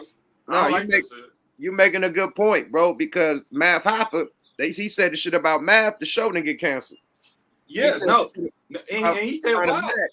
and he was The saying show got wild canceled. shit. Yeah. So you tell me what's going on with that, bro. Then you see some shit where they put Charleston White on the news. Bro, then went and ran to a news station and sent them an email or something. Facts. Oh, wow. But you gotta watch people like that. I tell these people, bro, y'all think this shit is like a game, bro. But then people could just switch back and go to their lane. Like ADAM22. You see what he just did? Wanted to get rid of all his black employees because he's really a racist, bro. You could just look at his tattoos. Like, I'm not saying everybody's religious, but I grew up in a black household, so I grew up religious. I'm not cool with nobody that got these up-down crosses and these satanic tattoos on their arms, and all you do is push on this community is you got to be a gang-banging rapper to get a no jumper interview. Yeah, you do. Before AD and them got there, you had to be a gang-banging rapper with beef on the street to get an interview. You did. You had to have some type. Wasn't no regular TikToker that's out here that's black that's doing his shit positively getting on no jumper. Yeah, you gotta be a gangbanger with beef to get on there, bro. And then all he do is push porn and shit and beef. He kicks up a lot of dust. That's why I've been on his ass for like 24 months. Like, you out here. Why would you let a person like him come do a hood vlog and ask you everything about your hood, show you your, like, why would people do this, bro? Hey, talk about the part where he went to, didn't he go to Watts and had niggas cooking up crack on camera or something? Yeah, like, why would he do that, bro? Like, come on, bro. See, if I'm in that Get position, arrested? You said niggas got arrested after that, right? A year later, bro, but they didn't put it like he had nothing to do with it. Like they're not gonna give up they spy. The police not gonna give up they rat, bro. But he did this vlog. He went to the Nickerson Gardens to the bounty hunters.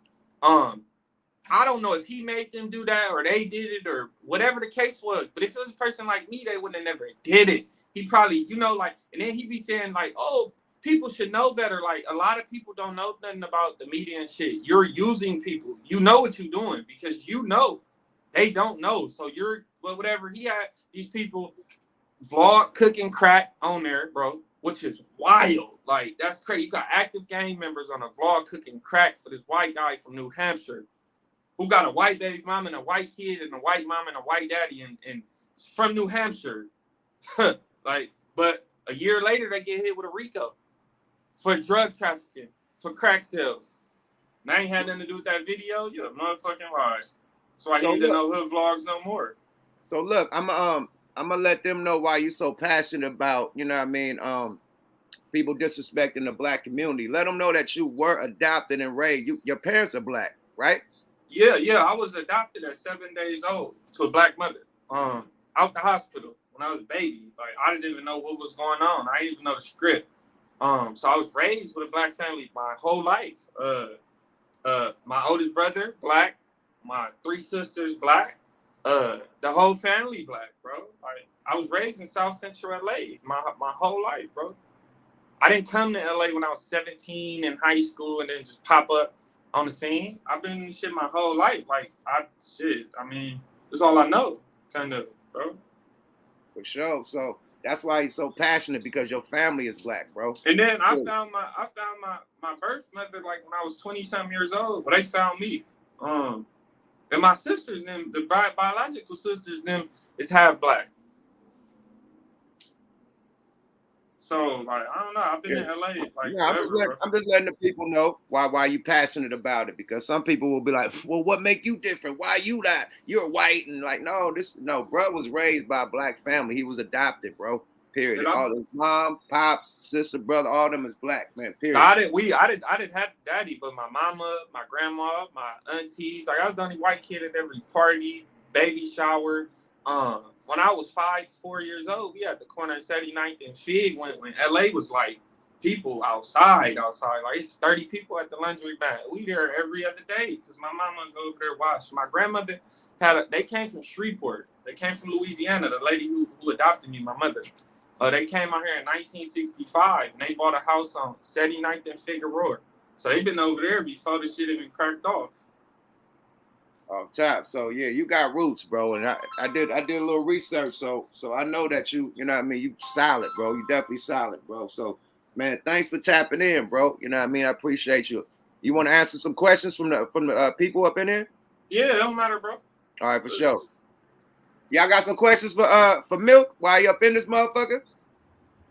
Easy, I see you, man. I got you on the stream. Easy, what up? What's good with you, big Brody? Man, fucking with it, man. It's been a minute, man. I was like, where Easy at, man?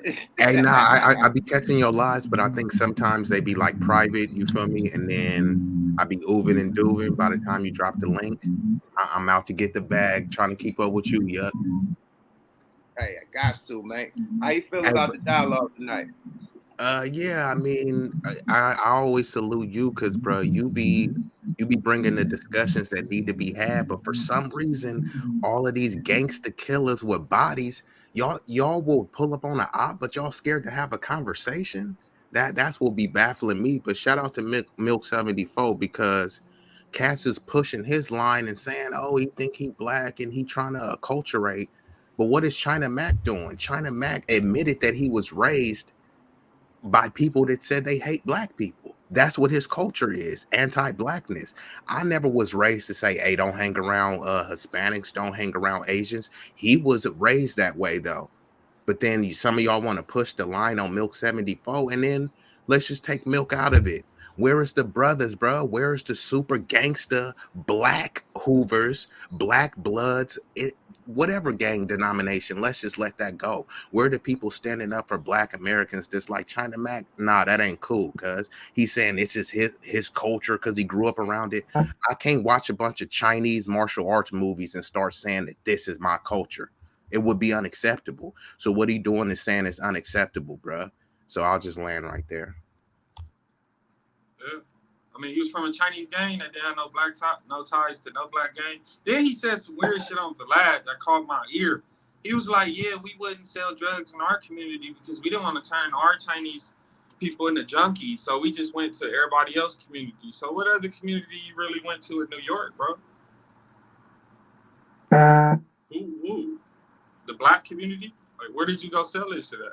You didn't want to kill your people, but you went and took it somewhere else. And the same thing, he helped, I think one of his homies did that Citizen app, right? The Citizen app telling people, hey, if you see some Asian hate, make sure that you report it, right? Because we don't want our people harmed. We want you to go snitch so that you can tell people. Then he on doing podcasts, apparently exposing snitches. Does that make sense? You have an app that encourages snitches, but then you have a podcast to discourage people about snitching. Make that make sense. Yeah, it's just something about him, bro. I can't fuck with him at all. I think him and ADAM22 and Vlad coach of vultures like a motherfucker, man. Period. Sorry. Vlad got rid of all this black people, Lord Jamar, nigga Mysone, all of them, and kept it pushing like fuck them. Same thing with ADAM22. He like pushed them out like fuck him. Like he don't even give a shit. Like I don't give a fuck but y'all collateral damage. And then when he got a whole cast of white racist people there. Yeah, the neo-Nazi motherfuckers, the liberal. You see the motherfucker with the American flag, the American motherfucker. Richard Spencer. No, that's he talking about Danny Mulligan too, but he got some dude with blue hair on there. And they was joking the other day, and I don't know, joking or whatever they want to call it, but he said when I first heard about you, Adam, they told me you did hip hop, and Adam was like, oh, you thought I was black, and then he was like, yeah, but then when I found out you was white, I was like, I didn't know he was just a slave owner in hip hop. Here we go. I can play it right now. Hold on. Yeah, that's wild. And he's just like, hold on. Black women. No, well, yeah, that too also. Well, because I already said Adam does hip hop, so I didn't know you were just a slave owner. Not the... Hold on. Listen, I'm here to 30 things. So I thought you were inviting me to fuck you. You thought I was black women. No, well, yeah, that too also. Well, because I already said Adam does hip hop, so I didn't know you were just a slave owner. Not the... You see that shit? That boy giggling and pooting the shit. Yeah, them true colors coming out. It's true colors. And he didn't check him. Not only he violated twice, he said he thought he was black, and he said he thought he wanted to have sexual relations. So you trying to say that you thought he was a black homosexual hip hop thug? Like that kind of went under the table. And where was Adam to check this? And mind you, that blue hair dude is supposed to be the lefty liberal ally to blacks. That's your ally. What Malcolm X tell you about the white liberal? Yeah, that's he just said a lot of shit. That's why I've been on his ass for 24 months. Remember, he told them you need to stop using your black as an ignorance and tell these people to get the shot. And I'm like, what? It's a lot of shit, but people don't be I don't know if they don't care or they just don't pay attention. But yeah, he's now he fired all them and he's back white. Man, He's clout back is the white. new drug. That's why. And people think that China Mag, Adam, ADAM22 or ADAM16 is going to be the ones to help them hit the clout lottery. That's really what it's about. Look what he just did. But I mean, look what he did to them. He just used them, got all the interviews that he would have never got if they wasn't on the platform. Used them as security too. Like people really think like that he hired them just to hire them in the beginning. Like when he hired AD, I was telling everybody 2 years ago, he only hired him as security, like a muscle, like because he know he from Compton. So hey, bro, and it's ironic when you pulled up solo, who came out? He sent the black AD. man out. AD came out. He You sent want to him out. fight Adam and catch the fade, and he sent out the brother?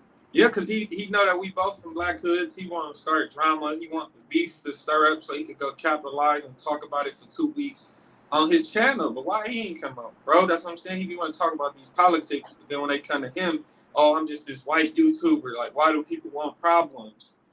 All that goofy ass shit out there. I've been trying to tell people for 2 years he was a spy, bro. His daddy got pardoned by Bill Clinton. It's just Hey, figure it out.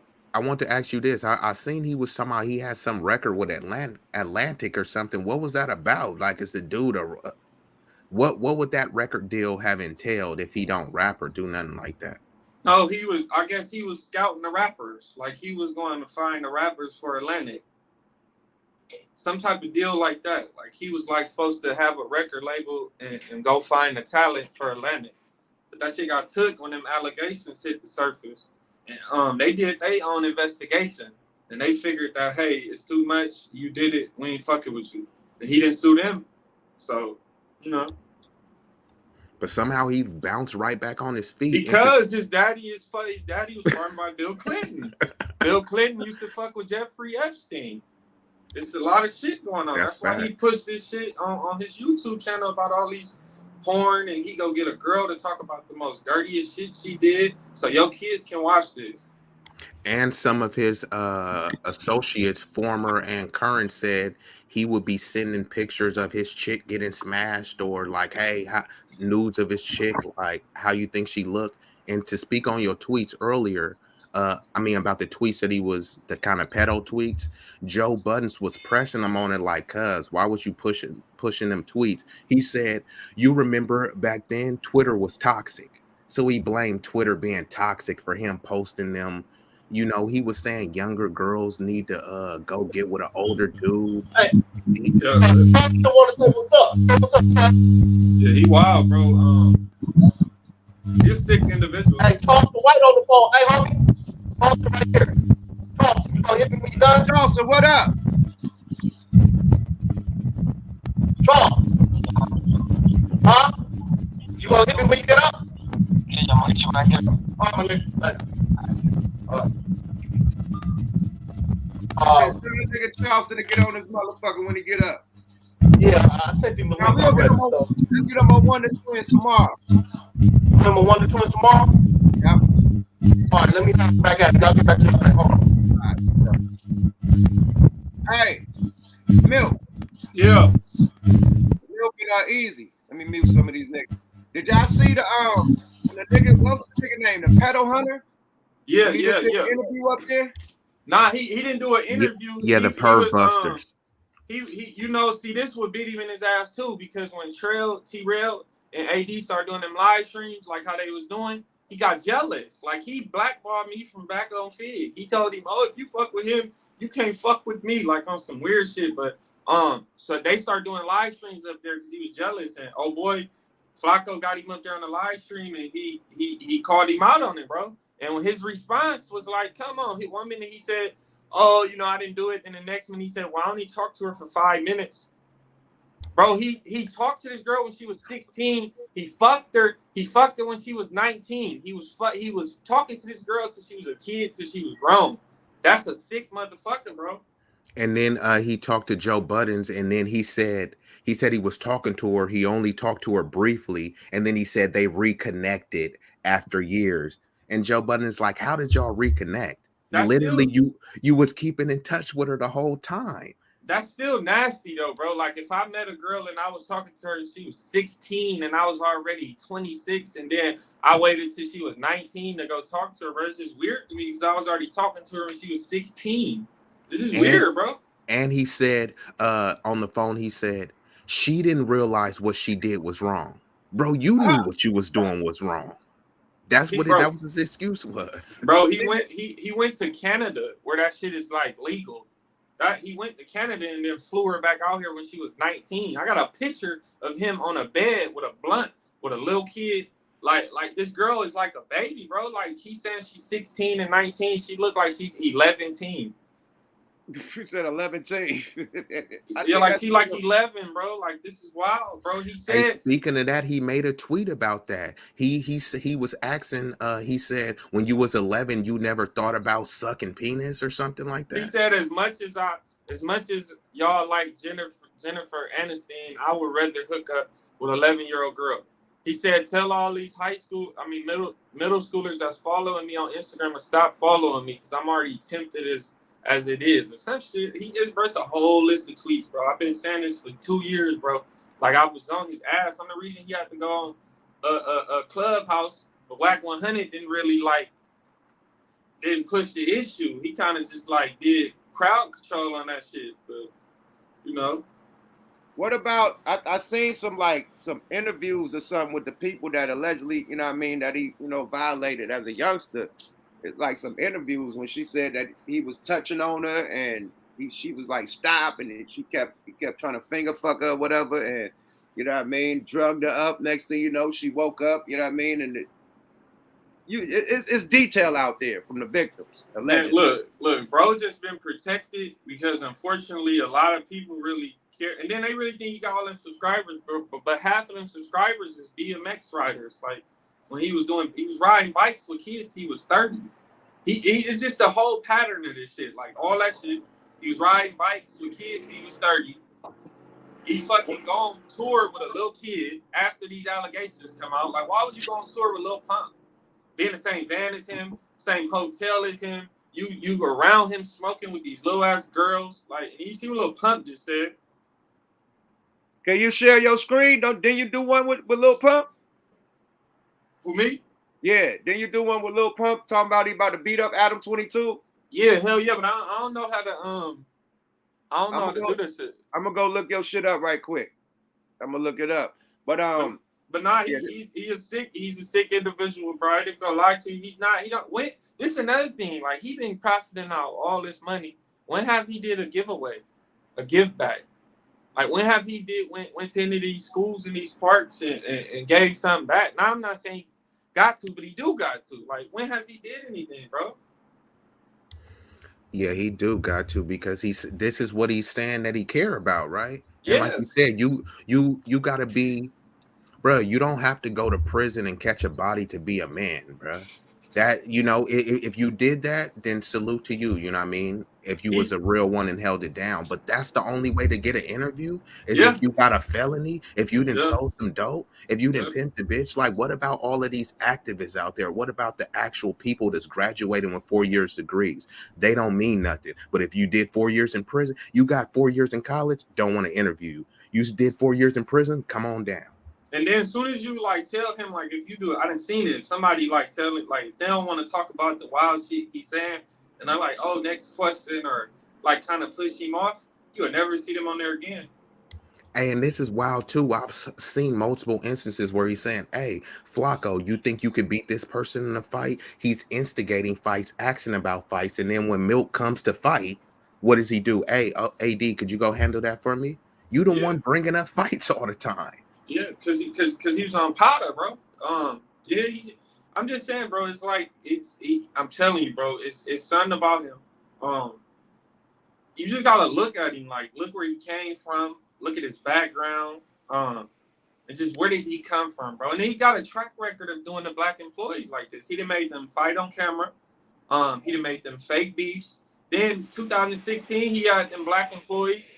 What's his name? Hakeem. The rapper, I don't know, Jeffrey was messing with him. It was a lot of Xavier Wolf. But he did the same thing to them. Bro, he's a Nazi lowrider. When he came out here 2017, he tried to go get a chain that said 22. He tried to go get a grill. He was trying to like play a part, bro, that he wasn't for the camera. With a fucking bald head. Like he looked like a wood in California. Like yeah, that's wild. There's so much shit about that. Hey, All right. I'm gonna play your shit. I'm gonna play your shit right quick.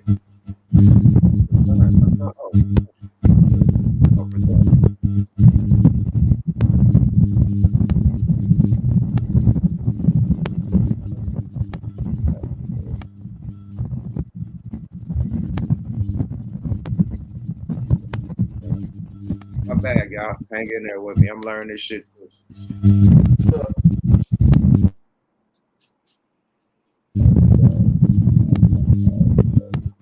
Oh, yeah. Mill, you going in on this nigga. You doing your work. Yeah, man, I got to, bro. He didn't try to like blackball me a lot, bro. What the fuck is happening? Oh, here we go.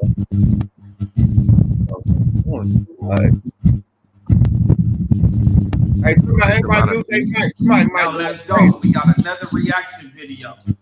Now I don't know if this has been eating Lil Pump up inside, or he just clout chasing the situation, my guy. But he came out on the Instagram Live and I guess exposed the dark secrets that happened between him and ADAM22 when they was on tour together, Lo.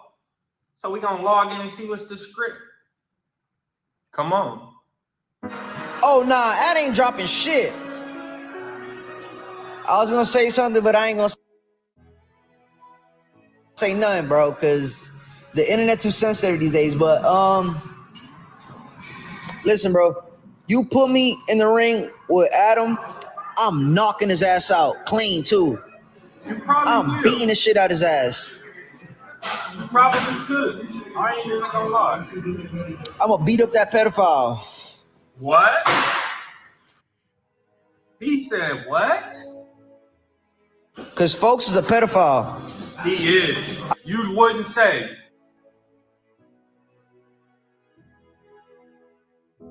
The bro service. What is that called? How you gonna fuck? I was underage, so how you gonna fuck the same girls that I was fucking when I was 16? Whoa. Yes, way. Whoa, I know he did not just come out and say that, Lo. Say what I've been telling everybody, bro. Now, let me tell you something. When I first found out that he even went on tour with Lil Pump, my first thoughts was like, whoa, why is this grown man going on tour with a little kid, Lo? Like, for real. Now, I told people this, and they like, oh, bro, why you tripping about him going on tour with Lil Pump? So he ain't supposed to get dope? I'm like, nah, bro, but it's the way he going on tour with this little kid, Lo. Like, he's riding in the same van as him, sleeping in the same hotel as him, probably on the same floor. So if Lil Pump is right there and he's a star with all this dope, it's gonna be some young broads there, bro.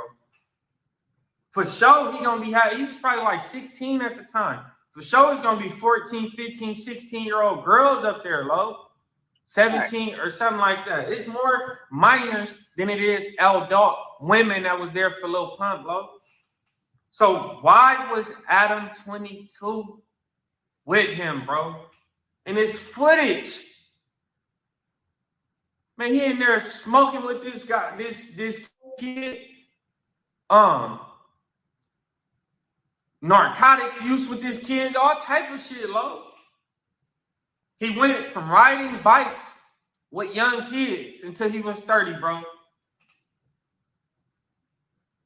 Then the next thing he do was go on fucking tour with a minor. Ouch. Yeah, if I'm going on tour with this kid, I'm not staying in the same hotels. I'm not driving in the same van. All I'm supposed to be there is to get footage of like at the concert or backstage, bro. It was all type of freaky stuff going on.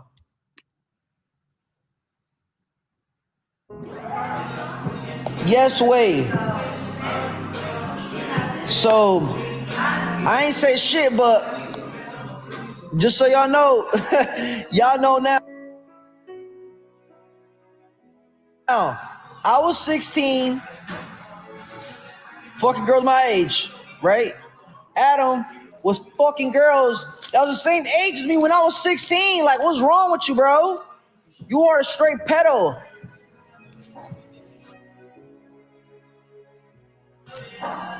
That's it. We done heard it. We done heard it, man. I think you done said enough. This shit. What more can I say? You got to hit the Jay-Z on that one. And we got to take into account none of them. If them allegations was laid on Yuck, they would stick. Laid on me, Gooch, Mister, anyone else, they would stick. With Adam, it's always excuses and to explain it away and say, "Oh, he didn't know. She didn't know that it was wrong. He knew what he was doing, bro." Like you said, why are you hanging out with 16-year-olds, bro?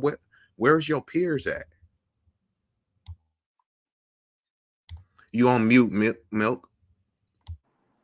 He just got caught talking behind one of his employees, AD, back, right? About some business at No Jumper. When the shit come out and he get caught, he blaming Lush.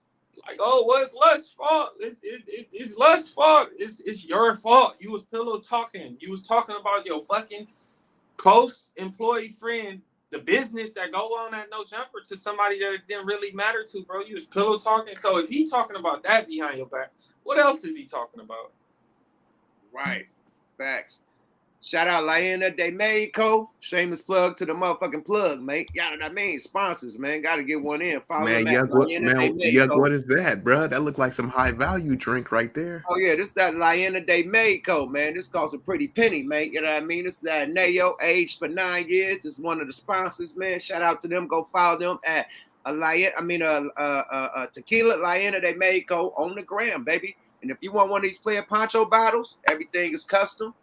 These motherfuckers gonna cost a couple dollars. But you see what that got on it. That Dragon Boy, Dragon Gang, Bang, Bang. You feel me? They made me my own custom bottle, baby.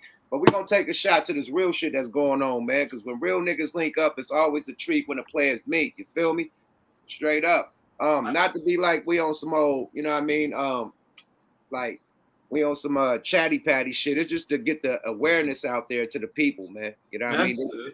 That's it, man. Just to get the awareness out there, because it's creeps out there. What if this motherfucker come across? I have a daughter. You know what I mean? What if motherfuckers come across your daughter and put the pressure, an old motherfucker with resources and shit and able to wiggle out of shit and say he didn't do it? If that happens to you, you know what I mean? We just need to get the awareness out there to these creeps is out there, my nigga, and they in the industry like a motherfucker. And we just need to put the awareness out there. Period. He really tried to make it seem like I'm just hating on him. Like I'm just making all this shit up. Or, bro, it was wild. I felt like I fought like a little battle, but he tried to blackball me back on Fig. It didn't even last 7.4 months. And look what happened. Off top, man. So, Milk, I ain't gonna hold you for long, man. Thank you for tapping in, my G. You know what I mean? It's always real when the motherfuckers tap in and give the info. I really didn't know too much, man. So you really giving the background story of everything, man. Shit. Yeah, hell yeah. Just go Google. Next time you're doing something, just Google ADAM22 racist tweets. And then press images. Like press on Google and press images. And just like go scroll down and you'll see. Oh wow. That quick and that easy, man. Yeah. What's his name? His new name is ADAM22? Yeah, ADAM22. ADAM22 or Gilligan 16. Yeah, hell yeah. Infiltrate. He came to infiltrate, bro. And what's your last words on China Mac? He's a Gilligan and stop rapping. Yeah, like I can't stand China Mac, bro. I ain't gonna lie. I think he's a straight like imposter clown. Weirdo, bro. Like you was a Chinese gangbanger before this shit. So like what happened? Like, and then why is you not with them no more? Is it because your father is a snitch and put all them down, bro? Like, so then you go to jail and then you get turned out and then you like getting done any kind of way. Like I don't know, bro. And then he sent the picture, bro.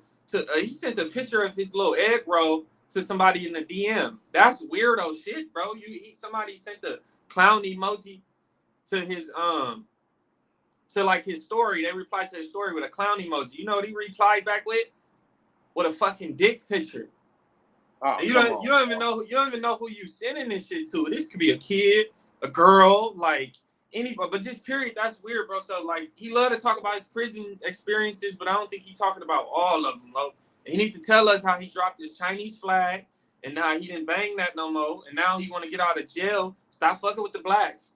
When he was trying to rap, he's just trying to use them to get on, and now he's just gonna try to do his own. Like it's crazy, bro. But people gonna say, "Oh, he went to prison, so that gives him a right to be like in the hip hop culture, and that gives us a right to say he's this and that." I don't give a fuck about him going to prison. What about the people the people that didn't go to prison? If you go to prison, they gonna tell you, "We don't give a fuck what happened on the streets with you." Well, I don't give a fuck what happened in prison with you, because it's harder not to go to prison than to go to prison. Say that again. Yeah, it is. It's harder. It's harder. Not they be like, "Oh, I know I got homies that all that shit," but I'm just saying, like, people just make it seem like people just gotta go to prison to be tough, like, or you gotta go to prison. But half of the people that go to prison is just dumb. They keep doing the same thing, and then they go into prison and they not the same person. Like, I ain't seen people go to the county jail out here and lose their whole career.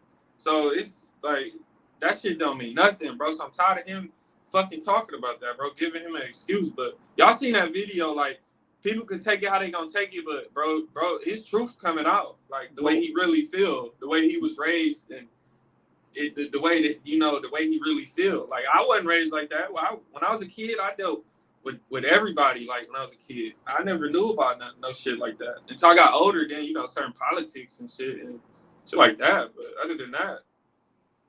But nah, I liked your post because he really talked his shit, and he really got to really talking his shit, man. And it was like, okay, when he's gonna talk about Chinese politics? And somebody did a live with him the other day, and he was like, okay, you so passionate about Math Alpha, which you have nothing to do with. You're so passionate about Charleston White, but what about what they doing in China to their own, the communists and the people that the president? No, what about what China doing to the black people? When they just kicking black people out of China 2 years ago? What they doing Africans, to the Africans the Africans, when they just kicking them out 2 years ago? He asked him about that too, and he matrixed that, like, oh, I really don't know about that, so I'm not gonna talk about it. Then he said some slick ass shit on that video, like, yeah, you know, because everybody when they hate China, but because China got something going on out in America, right? Like some funny ass like side shit, like, oh yeah, we taking over this motherfucker or something. That's what he doing. He getting ready because he gonna side up with them when they go whatever happens, or if shit happens. I heard that. And he told the black dude that he don't want to talk about their politics, and show did say, hey, China got something going on. You know what we doing? So it's bullshit. It's selective hatred towards motherfuckers, man. And he could go bad on the black community all day, but he can't say shit about his people because they're gonna disown him. He can't come back. But bro gotta stop lying to people and telling people he was like a teenager and he was a kid hanging around black people. Because that wasn't the case. You would have been from a black gang, or you would have been from a fucking Chinese gang that didn't have no ties to the black people, bro. Like, it's just you didn't get around black people because you went to prison. And you kind of got like turned out and you was like a bitch in there getting stabbed in the face, and ain't no telling what else, and all type of shit. So yeah, somebody said there's a video of his mom saying that he was in Hong Kong, China, when he was a toddler, around 3 or 4. He talking about he grew up around blacks, but he speaks Chinese fluently, right? So you saying he was learning Chinese fluently, but also learning how to be a nigga fluently? Come on, bro. But he's from a whole Chinese gang. He was like they didn't even fuck with black people. Like they didn't even have no allies with like this is in New York. Like, this ain't like LA where the Asian Crips and Long Beach fucking with the Insanes and shit. This was different. Like, so where did you even come from? Then it's crazy that he go viral off Vlad TV. If you catch what I'm saying, like Vlad really made him go viral and kept giving him these interviews, bro. No, that's a lot of shit you gotta think about. Remember, he blew up Slim Jesus, and that shit backfired. This is the new Slim Jesus, but it's the Chinese version. Yeah. And he only got smoke with blacks. He in the Asian gang, right? He did a podcast, I think, with Stupid Young, talking about how they was facing racism from the Hispanics. but he ain't making no content about that. All of his beefs conveniently seem to be black people, and then they want to label us as a violent culture, right? But as soon as you say something he disagree with, what did he want to do? Fight. He turned into crying Mac too. That's what he do. China whack. Crying. Like, you said crying Mac is hella funny. yeah, no, and then, like, what was your name before China Mac? Cause you got this before you got released from prison or something. Where was your name before that? Like, where was? Then he wanted, like, he come out here, he interview everybody. Where the fucking people that you was with 10 years ago?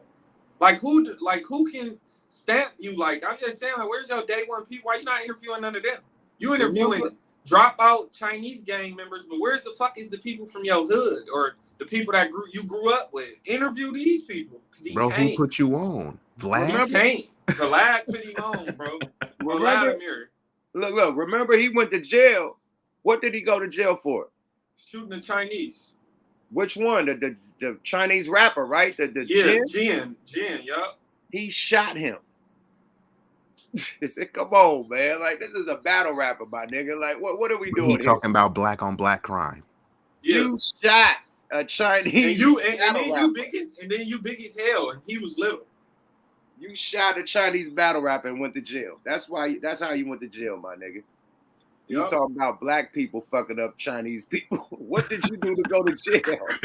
And the Chinese battle rapper told on him. So what is he talking about? Like, he needs to go worry about him. But he didn't expose him as a rat, though. But you want to talk about Troy Ave. Math Hoffa doing an interview. You mad? No, but this is what I want to say real quick. But why is it a big thing when Charleston White said something about him, but when he said something about Matt Hoffa, he kind of said the same thing. He was saying shit about Matt Hoffa kids. So why wasn't no show canceled then? Why wasn't no uproar then? Why Charleston White didn't make the news about that shit then? But when he say something about him and China Mac and whoever, then it's a problem. That's what's wild to me. Charleston White said that boy got him hit by the feds. You see, Charleston got pulled up by them bro. boys. Charleston White is on the news saying about this Asian hate shit because he didn't send the email. Yeah, he didn't have somebody like send an email to the news station so they could talk about this shit down there, bro. That's what he do. Like you just said, he on Citizen app, right? Come on, G. Yo, so god damn, so he Citizen app the shit to where it got to the news. Yeah, bro. God damn. Bro, this Charleston is wild, White, bro. Charleston White ain't never look. I think Charleston White did a rant on the Asians last time. Did a rant. Like was saying he can't stand the ones that try to act black, knowing that they can't be black around their mamas. It's just all type of shit. Like he was going in on say cheese, but half of the shit he was saying was true. But nothing happened then. He never got no news about that then. Nothing got canceled then like that. I mean, he lost the monetization on his YouTube, but nothing else happened. But now that he said this, and China might get involved, he on the news station now about Asian hate, shows getting canceled, FBI running up on him. Come on, G, who do you think is doing this? Then you gotta think these other people, they can tell on these, they could tell on the black people and won't be considered a snitch to their people, bro. Or he fucking got these people telling them, bro. Got people telling, bro.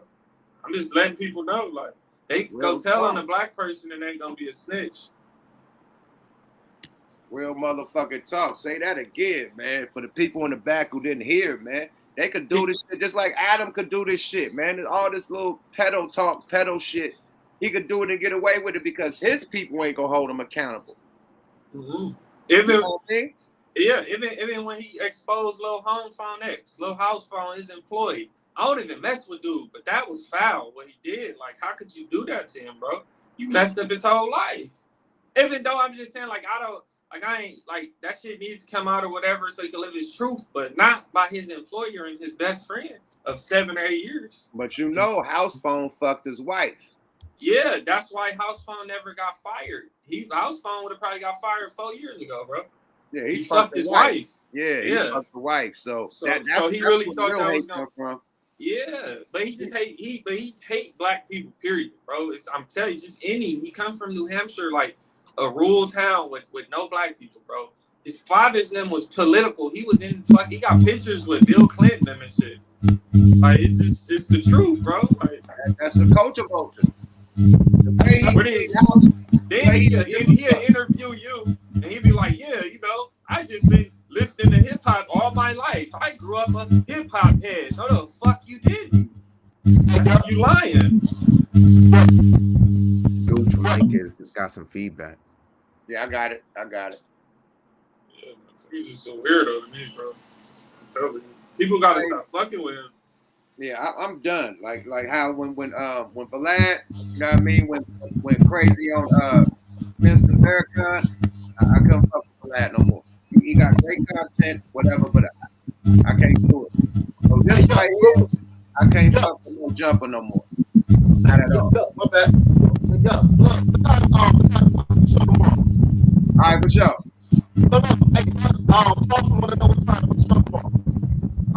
Let's do like what? One more time, 8 o'clock. All right, for sure. Shout out to everybody on the show, man. Continue, y'all. I'll see y'all tomorrow night. All right, for sure, Gooch. Hey, yeah, let's get up out of here, man. Milk, man, we got to do an interview with you, man, on Smoke a Lot Radio. You got to come to the compound, man. For sure, bro. Just hit me up, bro. Yeah, I'm gonna get at you in the DM or something. I'm gonna follow you on a gram and hit you with the DM, hit you with the number. Yeah, for sure, bro. Sure, pull up. Thanks for pulling up, though, my G. Off top anytime, bro. Off top. Easy, man. You know it's always a pleasure fucking with the fella. You feel me? Straight up, man. And Mr. Brock. You know what I mean? It's always dope. We're gonna do a little recap, man. How y'all feel about everything that's going down? Y'all being part of the committee, you know what I mean, in the nation, man. We do this shit for y'all, man. Shout out to Milk74, man. Real motherfucker tapped in, you dig? And he really got the history on the shit. I got a lot of shit from him. You see, I played his clips, you know what I mean? Because he got the history on the shit, you know what I mean? You gotta go to motherfuckers that really know this shit, you know what I mean? I didn't know. You know, he pulled a lot of shit out the hat. I never knew about this situation. So salute to Milk74 for really dissecting the situation. You know what I mean? How you feel about it though, Easy? Yeah, no, I agree. I say salute to Milk. Cats be focusing on, oh man, he's a white boy. He trying to act black. Okay, cool. Why you not doing what Milk is doing? You should be pushing the line harder than him because he black. You can't be trying to ridicule and try to say, oh, he's black. He shouldn't be doing this. Let's just say I can see that, right? Then what are you doing? You complaining about what he shouldn't be doing, but you're not making any action to say that this shouldn't be tolerated. And China Max said himself, hey, if it's some certain narratives out there going, you got to nip them in the bud. You got to take them head on, because once they start, basically it will be a small flame and turn into an inferno. Now we checking it at the door, bruh. If I come to Yuck house, I ain't going to be able to walk in his house and just disrespect, kick dirt everywhere. Nah, bro, that's getting checked at the door, bro. Otherwise, you're not even gonna be in here. And we need to police our own.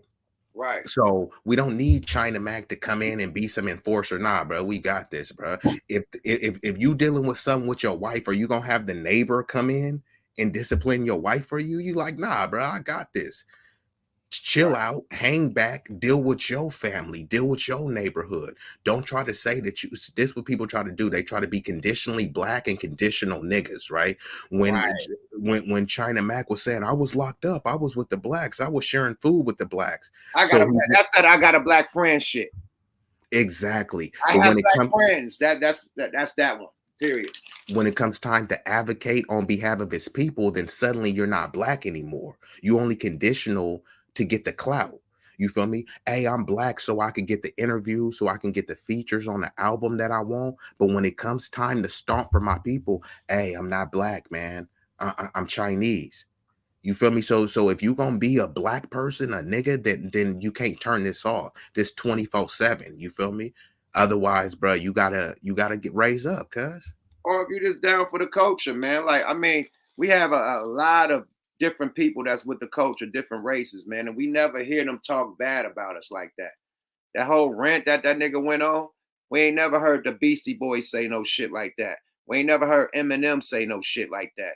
We ain't never heard motherfucking nigga, the Mexican rappers, nigga, like we ain't never heard none of them say no shit like that. Like what's going down? For him to come out and say, hey, you mad because whoop, whoop, whoop, you got bunions? Like, whoa, slow down, Turbo. He said, you mad you didn't get an extra duck sauce? A duck sauce, like, my nigga. Like nobody, like the Mexican rappers have never said. Well, the only Mexican rapper said that we don't do business. We do business with Swifty ourselves. Blue. Yeah, Swifty just said we Swifty do business who? with ourselves. That's Swifty it. But he who? didn't say Swifty fuck the Clown? black people and nigga, you eat chicken all day and nigga, you mad because we make our tacos better. And no, he didn't say none of that shit. You know what I mean? The nigga was just like, yo, we do business with our own, which is cool. No problem with that. But he didn't shit on us. Like, nigga, black people, you stink, nigga. We mad when y'all come over. We don't like y'all. Da, da, da, da, da. He didn't do that. You know what I mean? Eminem never did that. You know what I mean? I'm just thinking of shit, Jin, the motherfucker he shot. Never did that. You know what I mean? Like, come on, bro. Like, it's shit that you don't do. If you in the culture, bro, that shit he just said ain't cool. Because Charleston White ain't in the culture. You know what I mean? So whatever the fuck he got to say about y'all is not gonna hurt him. But you are in the culture. You're a rapper. You can't get off with because the hip hop culture is mainly black and it's made by the black people. Everybody else is just participating in shit that we created and made the way for. So you talking about some shit that you're involved in about people though, that you might as well go get a motherfucking store on the corner because your rap career is over. I will never listen to your rap ever again the way you shitted on us like that and taking advantage of us, nigga. The people that supporting your rap shit is black. The Asian community ain't fucking with you, period. Straight up. So you got black people supporting your shit and you shit on them like that. I can't get down with dude, period. You know, I don't give a fuck how many niggas went to prison. I don't give a fuck how many years you did for shooting a battle rapper. Fuck it. You know what I mean? You start dissing the motherfucking platform that's making you who you are.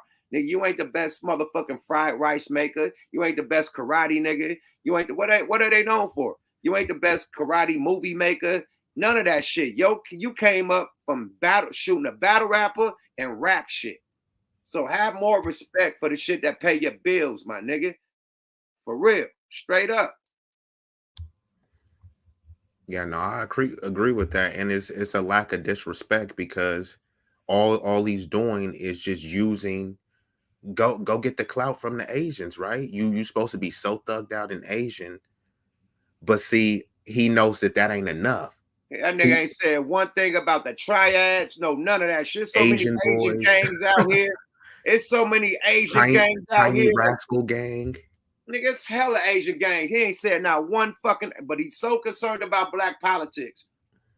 Like, fuck out of here. Like, he stuck his nose in the Charleston White shit. It was Charleston White against Math Hoffa. This nigga said, oh, he just stuck his nose in the shit. Math Hoffa do an interview with Troy Ave. He just stuck his nose in the shit. Like, who gives a fuck about what you think about this? Oh, I can't fuck with Math Hoffa no more. Who cares? Yeah, who is you? You acting like Who you the fuck some is sort you? of gatekeeper. No. And Okay, peep this, no more. he always want to fight, bruh. They talk about violence and immaturity, but he always want to fight somebody. Conveniently is always a black person, right? Because oh, AD stole my idea. How many ideas? Yuck, you've been on a label. How many times have labels try to take your royalties, take all this stuff? Did you go fight the label? Did you go pull up with the chopper? So let's just say AD did take his idea, bruh. So now you want to fight him? Hold on, Mac eats. It's hella eating shows. The white boys did it before you, nigga. Exactly. You took it from them. Nigga, have you heard of Action Bronson? Yeah, he actually was doing that like 5 years ago. He been doing that cook show shit. Are you serious? Like, come on, man. Like, so he really feeling himself. Like, far as the rappers, Action Bronson was the biggest rapper to do the cook show shit, right? And he was on the East Coast. Ain't he from New York too? And he was the first. Ain't he from New York too? Action Bronson from New York. So, nigga, you got your idea from Action Bronson, nigga. So, like, let's stop the bullshit. I know. I do my research. I know about this podcast shit and these shows. Period. When Action did that, I'm like, my nigga Nemo, that's calling me. Ghetto Kitchen. Shout out to Nemo Ghetto Kitchen. He was trying to do a show. And I was like, nigga, Action Bronson. I had to tell him about Action shit because he a cooker too. I'm like, he got the hip hop cook show. And he yada yada. So I've been knew about Action. He was the first one that we did homework on. Because my homie wanted to do a cook show. So that was way fucking back, man. Shout out to Nemo. But yeah, man, like Action was the first with the cook shit. You know what I mean? Far as rappers. But then you gotta get to the white boys. You know what I mean? That was doing the motherfucker going from restaurant to restaurant and shit like that. So they've been doing this shit before anybody. So come on now. You were the first with that. Correct. And I say people need to quit even pushing this And nigga, line of we was fighting. the first, and we was the first to rap, nigga, and you rapping. Nobody got a problem with you rapping, nigga. Like you see that? Like we made hip hop, black people, and not one black people trying to pull up on you, nigga, say I want to fade because you rap, nigga. You took that from us. You hear me? Like, come on, nigga. How you gonna pull up on a nigga about some content, nigga? And you doing the very thing that a black motherfucker do, from your content to your music. Everything a black motherfucker do. Nobody pulling up on you for you doing rap and all the other black shit you do. Like, come on now. Let's be real. And bruh, I don't know no black household that would say, man, stay away from them Asians, stay away from the Hispanics. He was raised in a household with that. But like, bro, why you don't do a bunch of content about that? You'll answer a question about it, but you won't dedicate no content towards it.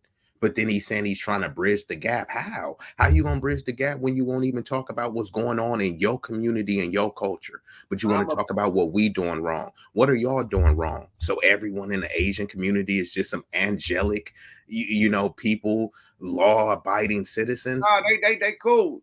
He's out of pocket.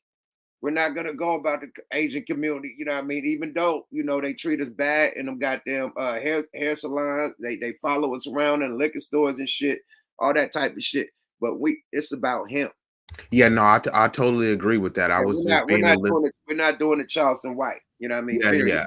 I agree. I got love for my Asians, you know what I mean? Everybody. I fuck with them heavy, bro. I got Asian business partners, shout out Gasco, you know what I mean? Got an Asian business partner on that side of the game. So nah, I'm not going against Asians. He's out of fucking pocket. That's what I'm saying. And he need to be concerned about more Asian issues than black issues. That's what I'm talking about. Period. I agree with that. Yeah. I'm not doing it Charleston White, man. I love my Asians. You know what I mean? Filipinos, Vietnamese, Cambodians, Chinese, nigga, Japanese, nigga. I got hella Asian friends, man. And they all cool as shit with me. I don't go through the shit that everybody else go through, period. But at the end of the day, man, we talking about this individual that's milking the hip hop game, you know what I mean? Talking shit about us. Every time we fuck up, he making a blog about it. But every time his culture fuck up, he don't talk about it. That's the problem, bro. Yeah, now that was my ultimate point, you know what I mean? So I don't generalize like he was doing, but I was saying if we were to do that, then not only would our people get offended, but Asians get offended. But when he's able to just generalize us, it's just like, oh yeah, well, we do be doing that, we do be killing each other, we do be doing. So if we gonna play that game, then we got to keep the same energy with both sides. They do be doing that stuff to their people too, you know what I mean? So that was just the point that I was making. But this is specifically about China Mac, but those who support his belief system, the anti-blackness that he's on, if you support this, then that's about you. But I don't think that that's the entire of any community, especially the Asians one. Because we in the Bay, bro, we rock together. I'm gonna tell you this: it's 1 million China Macs in Asia. They all want to do this shit, man, and they all doing it. It's an Asian version of the Yin Yang Twins. It's an Asian version of the motherfucking Migos. It's an Asian Drake. It's an Asian Eminem. It's an Asian everything. J. Cole, an Asian motherfucker. It's definitely just like it's a German version. It's a motherfucking like everybody is fucking with hip hop around the world, but you know what they do? They respect it. You don't hear them talking shit about the hip hop culture. Every time somebody fuck up, you got a German dude, hey, this guy, what the fuck is up with Kanye? And then rapping. No, they respect it and like, you know what I mean? They respect it because they know where they got it from. They ain't gonna disrespect it. Oh, what the fuck? Are you guys mad because you can't come to Germany and you guys can't smoke weed without getting arrested? You guys can't get no bitches like we get the bitches. You guys ain't got German car like we got German Benz. You guys ain't like you don't hear that shit from them. You know what I mean? Like, yo, come on, bro. This is this one individual that's mad at another individual. And I think that the real feelings that he feel about everybody came out. He should have pointed his anger at Charleston White. He shouldn't have said, what's up with the hey? Nobody got no problem with Asian people. Nigga, only one person said something, Charleston White. And he said, well, why y'all got a problem? He said, y'all. He pointed at everybody like we all got a problem. Nobody got a problem. Charleston White the only one feel like that. Nigga, I love Chinese food. Nigga, period. I love crustaceans. Nigga, crustaceans is the best Vietnamese nigga food in Beverly Hills.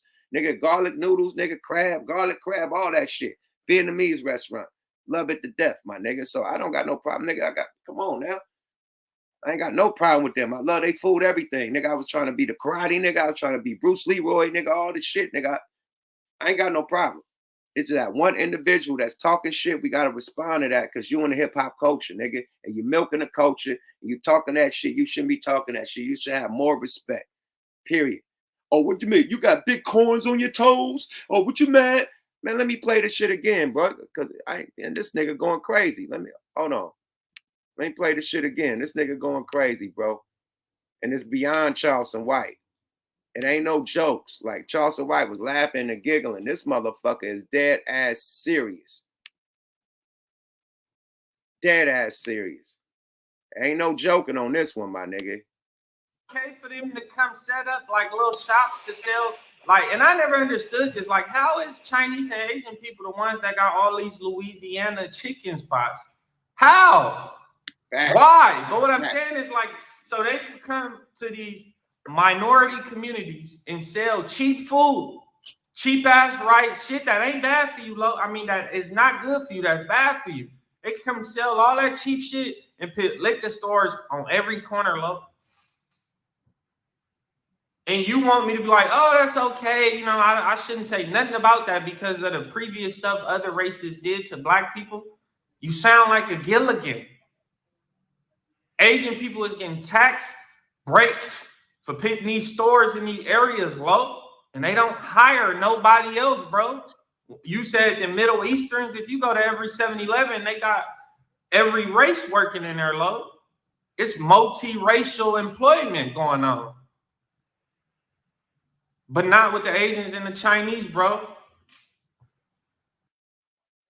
Behind me is the Genesis GV80, and the first thing you'll notice is the bold, athletic exterior. Take advantage of our trade-up program and receive credits towards top-of-the-line fans and heaters from Big Ass Fans. Have you asked yourself why? Have you asked yourself why all of a sudden, people got so much disdain for Asian people? Let me tell you why. You do know that China has a problem with America. You do know there's something going on with China and America. So now all of a sudden, what's going on? You just gotta come on, man. You just gotta make sense of this thing. What's going on? You gotta make sense of this thing. Why all of a sudden everybody's so mad at Asian people? You know what I mean? You don't know. Sometimes you don't know. People be getting used and don't even know. China Mac, it ain't everybody. It was one motherfucker named Charleston White. Now you making it seem like all black people got a problem with Asian people. Let me let you know, bro. Not only Asian old ladies is getting knocked out, black old ladies is getting knocked out, white old ladies is getting knocked out, Mexican old lady and Mexican old men are getting knocked out and robbed, nigga. It's called poverty. It's called recession, nigga. Everybody's getting robbed, not just Asian people, my nigga. Let's make that clear, my nigga. Period. So nobody got no hate, nigga. If you out there on the streets, black, white, Indian, whatever, nigga, and you're lacking, you're getting hit, nigga. No matter old, young, tall, small, whatever the fuck you are, nigga. It's not no racial shit. It's called being broke and trying to survive in this motherfucking pandemic, motherfucking, yeah, it's fucked up right now, bro. Period. So that's why crime is happening around the whole fucking America. Not just because people hate Asian people, my nigga. It's niggas trying to come up. Everybody trying to come up, nigga. And everybody's a fucking victim, not just Asian people, my nigga. I ain't gonna let you land on that and try to act like everybody got a problem, nigga. Everybody broke, nigga, and robbing everybody, nigga. Any color on the motherfucking rainbow is getting robbed, nigga. Not just motherfucking Asian people. Let's make that clear. Let's go. Oh, go. Talk your shit, Easy. Oh no, I just want to say that I've been saying that too because these are crimes of economic opportunity. So they're trying to come up. On one hand, people will say, "Hey, Asians are so smart and they're high earners." If I was a jack boy and I'm a robber, wouldn't I want to rob someone because they're a high earner? And it's equal opportunity in these streets. So if I see, hypothetically, a black person, I'm a rob them. An Asian person, you think I'm a rob a black person and then say, "Oh, this is an Asian person. I can't rob them specifically because they're Asian." No one is robbing them and say, "Oh, look at this Asian lick." They saying that I'm broke. I need to come up and this person might have it. They might be holding. So it's weird where people talk about black on black crime and then expect for them to be exempt. If somebody is that depraved and be willing to kill one of their own, why do you think they will spare you and give you a pass? So now are you saying that you want a privilege and you want a pass because you're not black? Make that make sense. You feel me? Yeah, crime happens on all races and all ages. You know what I mean? Depending on how you out there, if you're lacking or not, nigga, everybody could be a victim, nigga. I done got robbed hella times, nigga, and it wasn't because I'm black. Because I was a victim, I was lacking, nigga. And anybody could be a victim, no matter what. And you was holding, right? People knew that. They don't rob broke niggas. They knew I was holding. They knew I was holding. Yeah, definitely. Both times. All 3 times. I got robbed 3 times. All 3 times. They knew I was holding. So yeah, and then boom, like you said, anybody that's holding, no matter what race you are, you could be a victim. Straight up. But let's continue to hear the hatred that he's acting like only black people got towards Asian people, and he's responding to that. What hatred towards black people? Let's listen. Shout out to Milk74. Everybody was in there asking, do he got his on YouTube channel? Yes, he does. This is from his YouTube channel. It's Milk74. Go follow that guy. Got great content, man. Salute to Milk. Yada da. Yeah. People get used by the real problem and don't even know. You got all types of hate in your heart for people that ain't never put a hand on you. They ain't never abused your ancestors. What? They ain't never capture your ancestors. They ain't never put all your ancestors in prison and drugs. And Asian people ain't do that. It's not Asian people. You ask yourself why all of a sudden there's so much disdain for Asian people? You ever ask yourself why? Come on, man. Come on, man. Come on. I ain't letting you get that Shamo off, nigga. You see that shit? He said, come on, man. He kept getting more blacker. He said, come on. Then he said, come on, man. Then the nigga said, Shamo. Are you serious? That's equivalent to someone saying, Charleston White pulling his eyes back, or someone saying, hurry up and buy. Thank you for your service. You know what I mean? That's what he's doing. That's exactly what the fuck he doing. I'm glad you peeped that. Let's continue. Listen, man. I ain't gonna sit here and say Asian people don't have racists in their community like everybody else. You name me one race that ain't racist and they ain't got racist people, and I'll shut the fuck up right now. Yeah, I'll shut the fuck up right now. Well, I mean, black people is not like that. Like, they're not really like, all these stores are set up in their community, low. But they can't go do that even if they got the dough. They can't go just get stoves in like all the Asians and the Chinese and other communities, low. Right. And I got Asian and Chinese friends, bro. But I'm just telling you what I see on my own. And you talking about they don't do nothing, low. What about Latasha Harden? I mean, just it's so much shit, bro. Like, have you ever seen Don't Be a Menace? Let them know, Milk. What about Boys in the Hood? Men's Society. These movies, the script of the movie, they got that from somewhere in real life, bro. Right. That shit just don't pop up in their head like that, bro. This is stuff that actually took place to a certain case. You show me one race of people that is not racist towards another group of people, and I'll sew my mouth closed. Fuck is you talking about? You know what I'm saying? Y'all so people He so act like quick he really to do getting this off with Asian like a shit strong, right now. powerful But message. really look at it. What the Asian people do? Did the Asian people like what did we do, bro? What the Asian people do? Show me, tell me. Besides not giving you extra duck sauce. The Fuck you fact that mean? he's Duck sauce expecting costs money. somebody else to You want show all him. this shit for free? Duck sauce costs money too. So what? They want 5 cents for extra duck sauce. Why the fuck you mad? Why the fuck is you mad? You ain't want 5 extra, they want 5 cents. You mad at 5 cents? You ready to shut down the whole Asian community for 5 cents? You ready to kill all Asian people for 5 cents? Does that even make sense? No, it don't make no sense. It don't. Hold on. You see the rhetoric he putting out there? Black people is ready to kill the whole Asian community over a 5-cent duck sauce.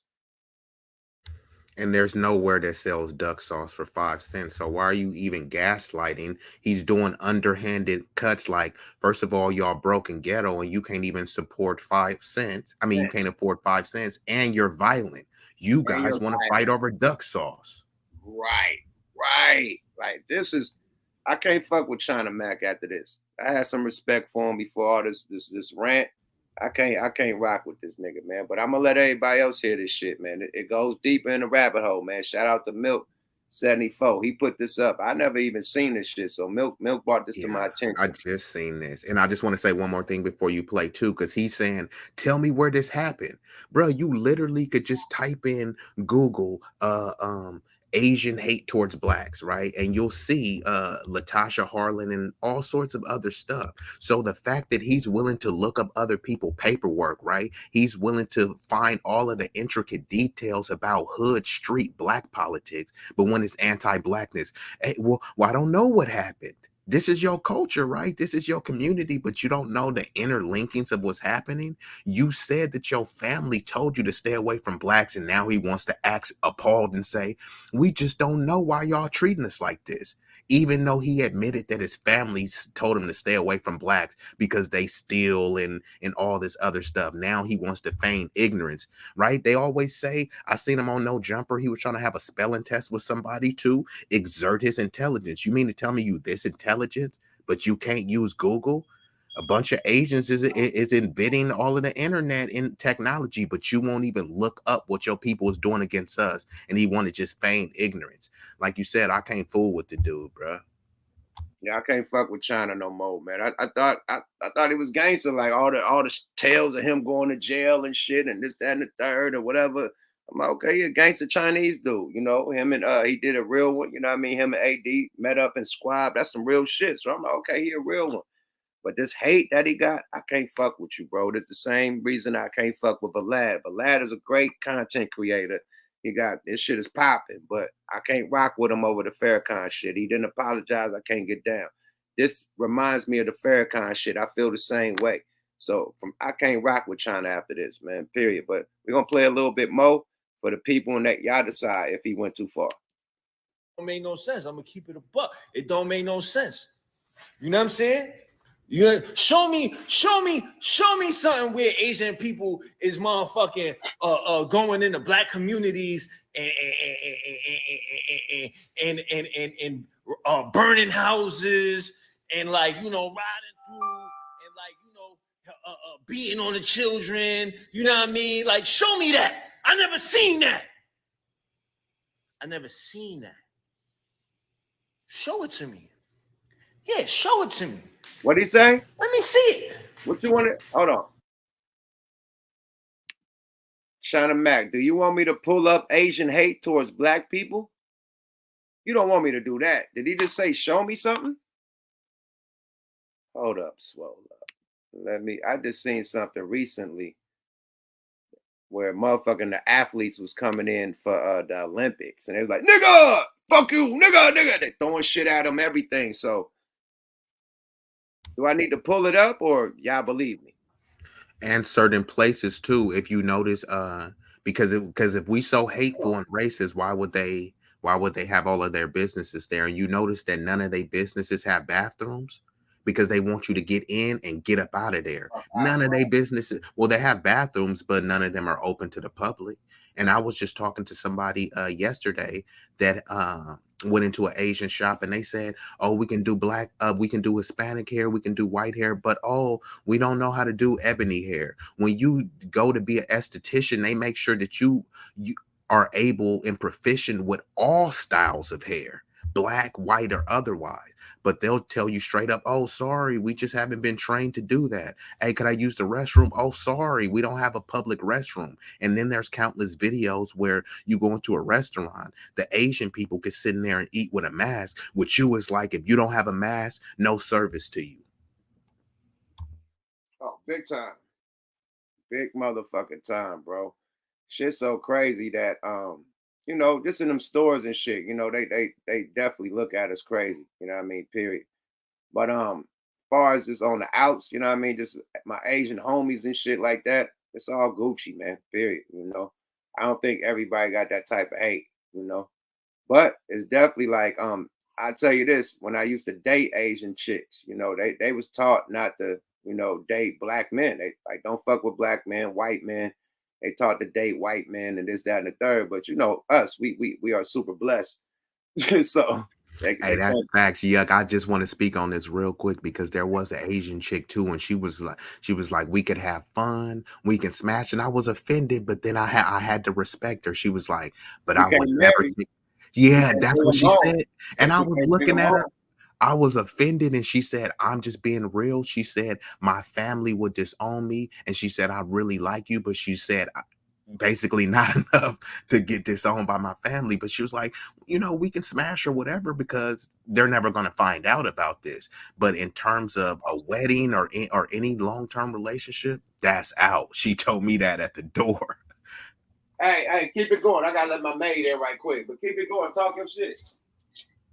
Yeah, but shout out to everybody that's rocking in the chat. But I just want to say, of course, this ain't, you know, this is not a general discussion to all Asians. We only specifically talking about the ones that's anti-black, that have the culture of anti-blackness. And what I want to say is, my people, I know y'all stick together, right? And I commend and I'm proud of y'all for that. When y'all see this anti-blackness, see, if it's Pookie and Ray Ray destroying the community, they expect for people like me and Yuck to get up here and condemn and say black people bad and wag the finger. But are y'all doing that with y'all own people? Are y'all saying, brother, this anti-blackness is not cool? I got black homies, you know what I mean? We need to stand up and stop this stuff. It doesn't matter if you talk about it in private when we're being disrespected publicly. If we being disrespected publicly, then it's going to be rebutted with equal or exceeding disrespect publicly. That's just how it is. That's just how it's got to be. Disrespect is the only thing some people seem to respect. So we got to do better, bro. How is Jen today? What was that, bro? How is Jen? Jen from 106 in Park, right? Yeah, the rapper. Yeah, how is he today? How is he today? Yeah. He doing podcast shit. He got a YouTube channel and shit. He's still doing his thing. Yeah, he got Okay. some What I'm gonna say, Milk 74, just the look on his face from what this China Mac is saying, you know, I guess now that I realize the story from a different perspective, meaning that Milk growing up in a black family is more true, more real than China Mac is to what he actually is speaking. I wasn't aware of this before watching the interview, but it's like turning on your own kind, and then him being raised by I forget who they said it was, but the politician. It's like, I guess it's soul searching time where you get real with yourself and your true roots. Absolutely. But no, I researched Milk and found out that he was adopted. He grew up in a black family, you know what I mean? So when I seen how emotional he was about this shit, I did my research, like, why is he so emotional? And boom, he was adopted as a child, you know what I mean, and raised by a black mother and black brother and sister and all that. So that's why he's so attached. Like he feel, because he raised by in the hood and a black family. Like he's black. You know what I mean? Come on, Yeah. like Yeah. yeah. So at the end of and he with all the shit. He part of a gang, all the shit. So yeah, he feels some type of way, nigga. You talking about my family, nigga? My mama black. You know, that's how he feel. You know what I mean? So yeah, man. Salute to Milk. I didn't know. You know what I True, mean? true. Salute Milk, 74. Like nigga, okay. I know That's he's from real. a black gang. I didn't know he was raised from a black family. So that's super dope, man. So like I say, go follow It's Milk on YouTube, man. I got enough of this shit. I don't even want to hear this China Mac nigga no more. Let's go back into the dialogue. You done said enough for me, man. Period. I don't need to hear no more to be convinced, man. You know, I think that's some sucker shit. You know what I mean? As much love and as much support he get from the hip hop community, the black community, that was a smack in the face and a spit in the motherfucking face. Period. Not only that, how you shoot your own kind. You know what I'm saying? Jen was loved so much for them 106 in Park. How many he won? Like 6? 6 in a row, week after week. So we love Jen, you know what I'm saying? That's crazy. Yeah, black on black shit, but you shot a Asian dude, your fellow Asian dude, you know, a rapper that you was jealous of. You know what I mean? So he was jealous of AD, so you want to fight him. You're jealous of Jen, you beat him up and shoot him. Like, come on, man. Like, where we going with this jealousy shit, man? Where we going with this hatred? Now it's hatred for Charleston White, or is it for the black community now? Like, what are we doing, man? Because he went on a rant. When you play with Charleston White. Charleston White ain't part of hip hop, man. This nigga is not a rapper. Rappers don't support Charleston White. I mean, they do, but like, come on, like you get paid off a rap, my nigga. You get paid off streaming, making raps, beats, and all that shit, doing features with niggas, all that. He's not a part of that. So when you say that, you cut all of that. You burn the bridge for all of that, nigga. If anybody want to rap with this nigga after that, man, hey, that's on you, my nigga. I won't do shit with this nigga. I won't produce a beat, rap for this nigga if I'm black. I'm not doing shit for this dude with that type of like, bro. You wasn't joking around. You was mad than a motherfucker. Tell me, show me, motherfucker. Like he was mad. That was a rant. That sounded like a white kid. But you know what I'm saying? All the stuff that he was accusing black people of, show me the videos of black people burning down Asian communities. Actually, you know who did burn down the Asian communities? Some white people. Look it up. The Chinese Exclusion Act. Did black people do that? Nigga, who bombed Pearl Harbor? Exactly. It wasn't black people. Hold on, let's go. Not only that, but like in the China, like it was a point proven by Milk 74 how the community is designed in the black community, with the Asians running the store. Black people half the time going in these stores and they ain't got money, you know what I'm saying, to get what they need. And the Asians, in my opinion, all the way real, because really they're leaders, you know what I'm saying? So I salute the Asian community that do the things they do in our community. Because not only that, but you don't rub no Asian the wrong way. You know, sometimes complications could be resolved in a better manner or form. I'm gonna tell you the demographic. The Asian stores is more of an LA thing. Like in the Bay, we got like more Arab. We got Arab stores. You know what I mean? We got the Arabs own all the stores out there. You know what I mean? So it's a different vibe in Oakland. You know what I mean? We don't got the Asians owning all the liquor stores and shit like out here in LA. You know what I mean? So the Asian niggas that was out there with us in Oakland was poor just like us, in the projects just like us, nigga. Went to school with us, all the whole shit. You know what I mean? I was gonna say, because they lump them all together, right? Just like what people do with blackness and make it a flat blackness, but it's really like that. The Asians that was in the hood was like Cambodians and Filipinos. The ones that wasn't, Japanese, Korean, and Chinese. And outside of the China, the most Chinese people was in San Francisco. It's not even a lot of Asians on the East Coast, period. You feel me? So that's another thing too. People will say Asian and just think that they all get treated the same. But no, those dark Cambodian Asians, that some of them is almost as dark as me, the Chinamen don't even be rocking with them. See, like, I'm gonna say this for the community in Louisiana that I'm used to. There's a liquor store basically just like it's a ghetto across America. And I think it's all structured the same way. So back to what Milk 74 was saying, there was another voice too. That was talking amongst 3 or 4 different people. But what I'm trying to say is like how it's designed for us as racists to feud up against each other. Like my question would have been for Milk 74, how was it going to this person's house? As he said, he pull up alone. That's the real thing. You know what I'm saying? But then to be greeted by somebody of black descent, you know what I'm saying? Like to say it's true, it's business, and it's gonna be like a slave mentality. He felt what he said, and everybody feel like, you know what I'm saying, they true to their own beliefs, and I'm gonna just leave it at that. It's interesting though. Hey, this shit is a whole fuck fest. You know what I mean? A whole shit fest, clusterfuck. You know what I mean? No Frank Ocean, but I think it's a whole. This whole podcast today is about disloyalty and niggas not being solid with people that held them down.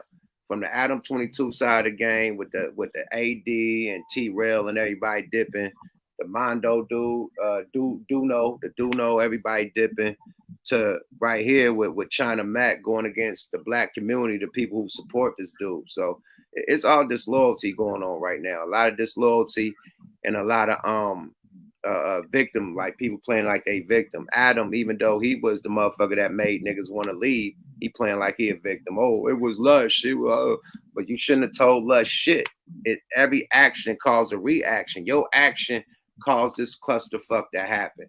You telling Lush that. Lush didn't just motherfucking just think. You told this man and he ran his mouth, but you had to tell him something. You shouldn't have told Lush shit about AD and everybody else up there about their budgets and what they getting paid. You know, who show is getting took and who. You shouldn't have told that nigga none of that. And he called Lush a snake, right? He called Lush a snake for what he said and the information that he disclosed. But Adam wasn't a snake for his behavior. For even saying the shit. You're not a snake for saying the shit. The nigga I salute Milk 74 for being real and seeing through it. Just the look in his eyes as he was talking to everybody that he interviewed, you know what I'm saying? You can tell he's solid behind it, and he true it to the culture the most would assume, you know what I mean? I felt like on the other hand, not everybody genuine. Some people do let race or racism be a point of light.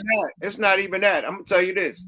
Being black in hip hop culture, period, is the coolest shit in the world right now. So everybody's trying to be black. Just like when karate was popping, everybody wanted to be a karate nigga. When Bruce Lee was lit, everybody wanted to be white niggas. Everybody wanted to be a ninja, a Chuck Norris, all types of karate shit. Speaking of Bruce Lee, when he opened up his school in San Francisco, you know who some of his first students was?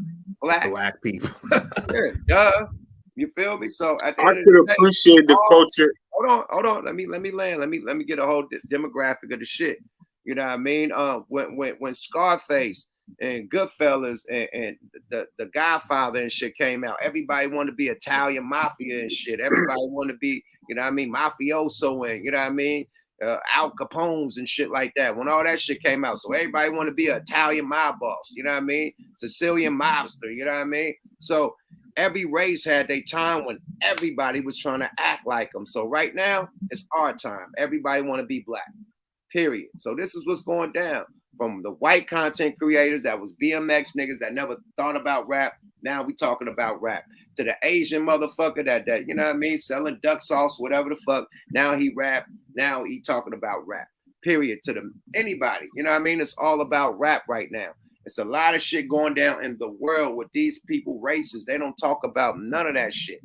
They don't talk about what's happening with the white motherfuckers that's doing bad. They don't talk about the Asian motherfuckers that's going bad. Only black people. Oh, I'm mad with this one. I'm mad at that one. Okay, well, an Asian dude up in Monterey just shot hella people, killed hella people. We didn't hear China Mac talk about that. You know, he only talking about shit that happened when it's violence towards them. But what about the violence that they did towards other people? What about the ones that's beating up girls in the hair shops? And I mean, you know what I mean? Beating them up and jumping them and shit in the hair shops and the salons and shit, beating them up. What about that? To where people had to protest in front of the shop to get the shop closed down. You ain't talking about that. So you got to be even. You got to be neutral with this shit if you're a content creator. You can't just be so heavy on one side, but then this shit going down on your side you're not talking about. You know what I mean? That make it look like you're a culture vulture. Straight up. And I end on that when I land my plane. What y'all got to say before we get up out of here? I applaud the. I'm high. I'm done. What I was gonna say about hip hop, the influence that hip hop has on different cultures, but I can better respect or salute. Other cultures didn't disrespect us. Like I say, the Beastie Boys ain't never said no shit like that. Eminem ain't never said no shit like that, bruh. I'm just saying, nigga, motherfucking Kid Frost, nigga, Baby Bash, nigga, ain't never said no shit like that. I'm just saying, my nigga, Nori, all the Cuban Latin rappers ain't never said no Big Pun. Nigga, Fat Joe ain't never said no shit like that. I'm just saying, my nigga, have some respect of with the motherfuckers that you really getting a check from and the culture that you really dealing with and you fucking with. If you really fuck with the culture, you have respect for the culture, my nigga. You ain't gonna shit. Oh, you mad because you didn't get no ducks on? You got big corns on your feet? That's sound like brainwashing. It ain't no brainwashing. It sound like that nigga got an issue, nigga. Correct. True. The fuck you talking about brainwashing? Nigga, it sound like he's washing his own brain out. The shit he really feel about people, boom. Now he letting it out. And what he is he's a visitor, right? He's a visitor in this hip hop house we built. But what it is equivalent to somebody coming to Yuck's house and telling Yuck, "Hey, go clean that up, Yuck. Hey, go make me a sandwich, Yuck." Bro, I'm a visitor here. Where do I get off trying to make demands? And that's exactly what he's doing. Cats have put a battery in his back, and he's been around maybe some reputable figures to where he thinks that he's actually really is that guy. He thinks that he's above the culture and that people need to answer to him and check in with him. When he said Charleston White took an L, and guess who gave him his first L? A Chinese man. I thought it wasn't about race. I thought you was one of us. About race. Yeah, So I thought it was about race. I thought you don't know nothing about the Chinese shit that's going on in China. But a Chinese man, like, man, if you don't get your ass, the dude, I wish I could pull up that shit. The dude checked him. The dude, hold on, I think I got it, man. Let me look at my my shit. Authenticity is appreciated. I think I got it, man. Let me go on my because I played the shit earlier, man. It was on 504. What them niggas called, man. They was this boy got cooked. This motherfucker he did a live with, man, fucked him up to where he wanted to get off the live, like cooked him. Cooked that boy, man. Let me look for this shit, man. Let me see. It's in my little back files. Smoke a lot radio. Nah, this is What the Fuck Weekly, baby. Hold on. Hey, baby. Shout out to the sponsors. Yeah, she's in, baby. She's good to go. Yep. All right. Laim Hold on, let me find this shit, man, because I just played this shit, man. I just played it last night, I think. Get your Smoke a Lot products. SmokeALotRecords.com. Shout out to Royal Blunts. Get your smoke products. Yes, RoyalBlunts.com. What the fuck, man? This shit, I just had this shit, man. Shout out to the mod, everybody in the chat. Let me see. Damn, I think I went too far. Let me go back up because I just played this shit like earlier. Let's see. Also, my fault. I'm scrolling too fast. The fuck is this shit at, man? Hey, but okay, no, that ain't it. Damn. Okay. Oh, here we go. Here we go, man. Shout out to the boy, Shout out to Harlem Legend TV, man. This shit goes crazy, man. Fair use. But this dude that China Mac goes live with is asking. Boom, let me share this. This is crazy. Let me share this shit, man. The boy asked some real questions. This before we get up out of here. I always wanted to shout out Harlem Legend TV 050 the movement, China brim, the whole shit. You know, fair use, yada yada. There was a mass shooting. Hold on. Let me Okay, go. refute that. Let me refute that. And let me back. First of all, I never been to China. China Mac with You his know what I'm saying? bullshit. Hold on, let's rewind. But the idea of the narrative of black folks being out of pocket against Asian people, you know, Asian people getting knocked out, pushed on the train. You just said it a couple of minutes ago. Asian people making fun of your language, so on and so forth. Now, the reason why I say it's selective outrage is because that never have I seen China Mac speak out against the Chinese government that have more atrocities against the same Asian people. Thank you. Right? The Chinese government, look what they're doing to Hong Kong. Your very homeland, your birthplace. You come from Hong Kong. Look at the riots going into Hong Kong, how they beat the citizens, how they jailed them, right? How they take their freedom, lock them up, beat them across the head with billy clubs. But yet you see China Mac putting on his wall black people doing something to Asian people, but not Asian people doing something to black people. Last point. Come on, y'all. You mentioned a couple of months ago about how there was a mass shooting. Hold on. Let me refute that. Ahead. Let me refute that. What you said. Let me back. First of all, I never been to China. China Mac with his You know what I'm bullshit. saying? I wasn't born in Hong Kong. Nobody I was said born that. here in America. You know what I'm saying? So I don't talk about anything that you don't see me talking about other political shit because I don't know about that shit. I don't follow that shit. So I don't talk about that. What I talk about is what happens around me. Now, by you saying that I've never posted about any other race that talks about you, that's a lie.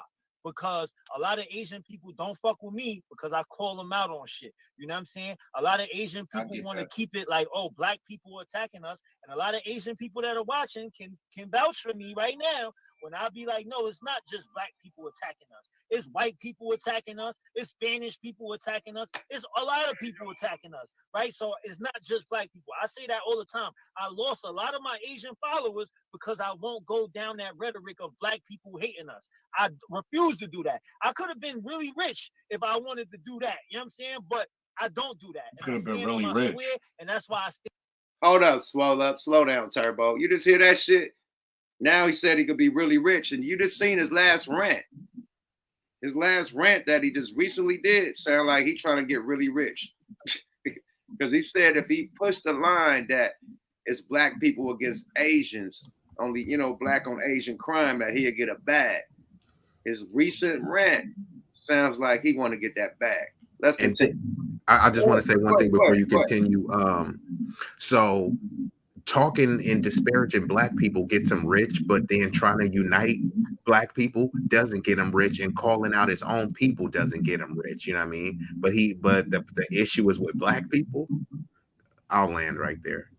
Hey, let's hear what else he got to say. This boy deflection game, he doing the Matrix. He got the Neo shit going on. He dodging all the questions, man. But then he mentioned in the rant that, China got something going down big, but no China, right? Didn't he say that? Yeah, he said he don't pay attention to the politics. So how you know that they got something going down big? Was it a rumor that you heard, or you a little in tune and tapped in and you leading on? Nah, that nigga hella tapped in. He leading on, but watch him act like he ain't tapped in. That's it. Stand by myself. So by what you see is what you see. Probably. But I know the truth. The truth is I call everybody out. There was a time when no, you don't, China Mac. Not everybody. Shot a black kid or some shit. I posted that. I talked about that. There's a lot of shit that I talk about. You know what I'm saying? But you. So what's happening now is, y'all, whatever it is, a fan pulled up and he's calling it selective outrage. You know what I'm saying? That's what China Mac can respect that. The point that I was trying to make was is that if we're going to speak about Asian hate, it's all encompassing. It's not just local, what happens on your block or what happens in your neighborhood. Asian hate is Asian hate around the world, right? Right. So if we're gonna push the narrative of Asian hate, then let's be all encompassing.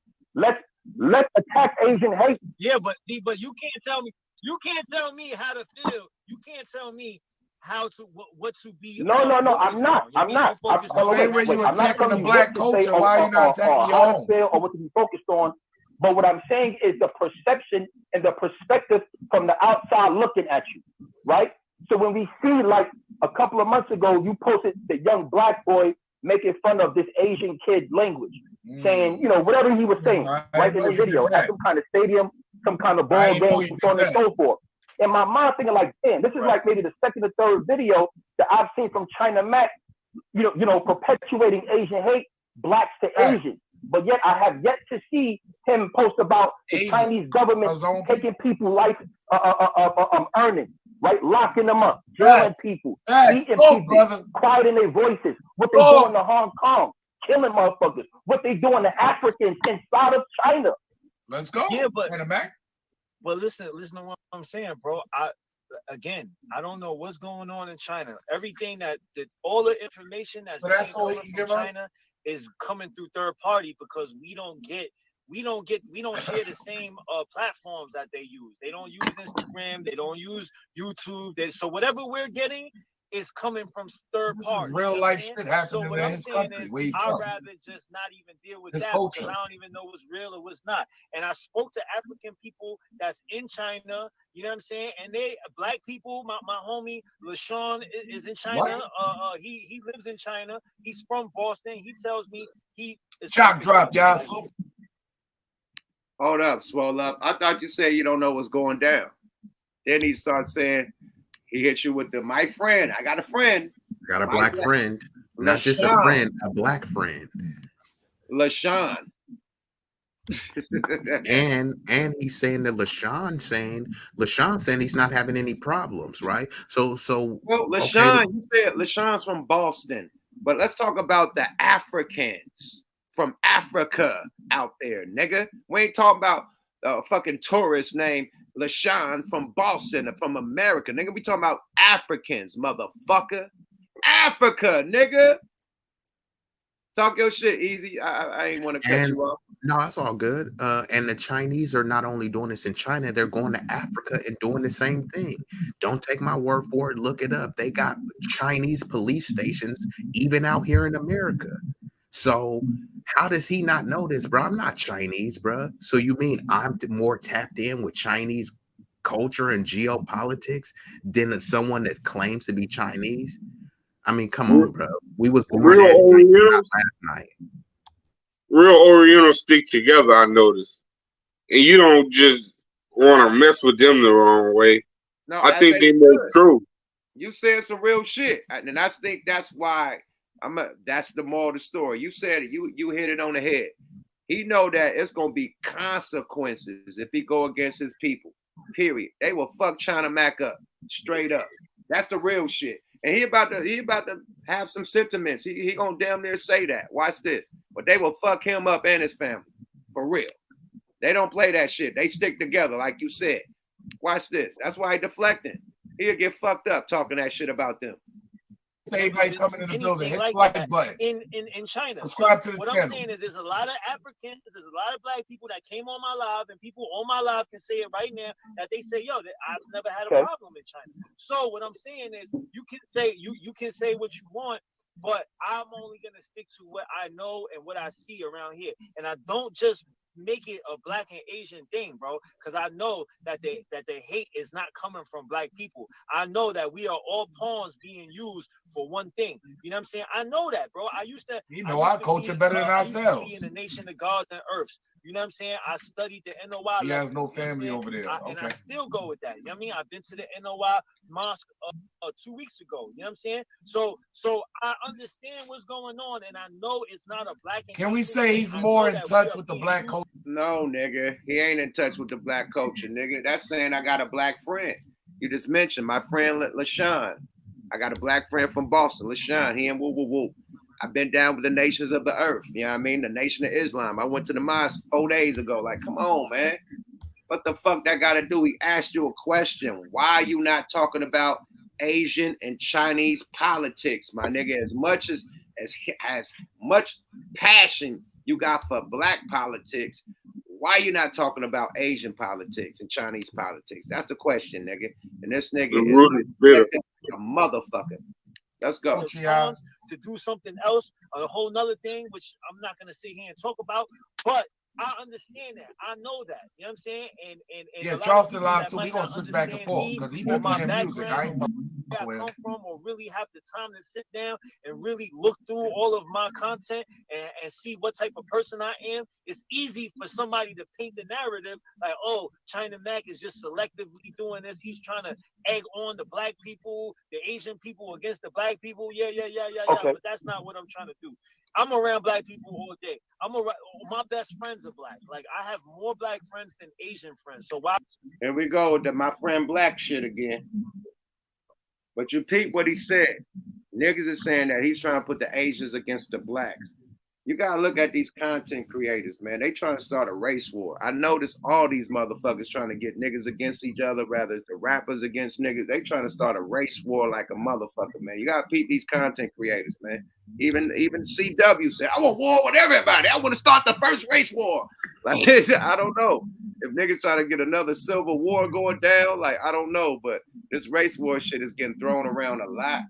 And the rhetoric that niggas is throwing, shit, if you add up, it sounds kind of correct. Allegedly, you know what I mean? Allegedly, and it's serious. It's allegedly, but the seriousness is certainly. You feel me? Because people keep pushing this line, and people are not going to take the time, like Yuck Mouth, to break it down astutely, intelligently. They just gonna get triggered off of a headline. You know what I mean? And tap into whatever racial biases and prejudice that they already have.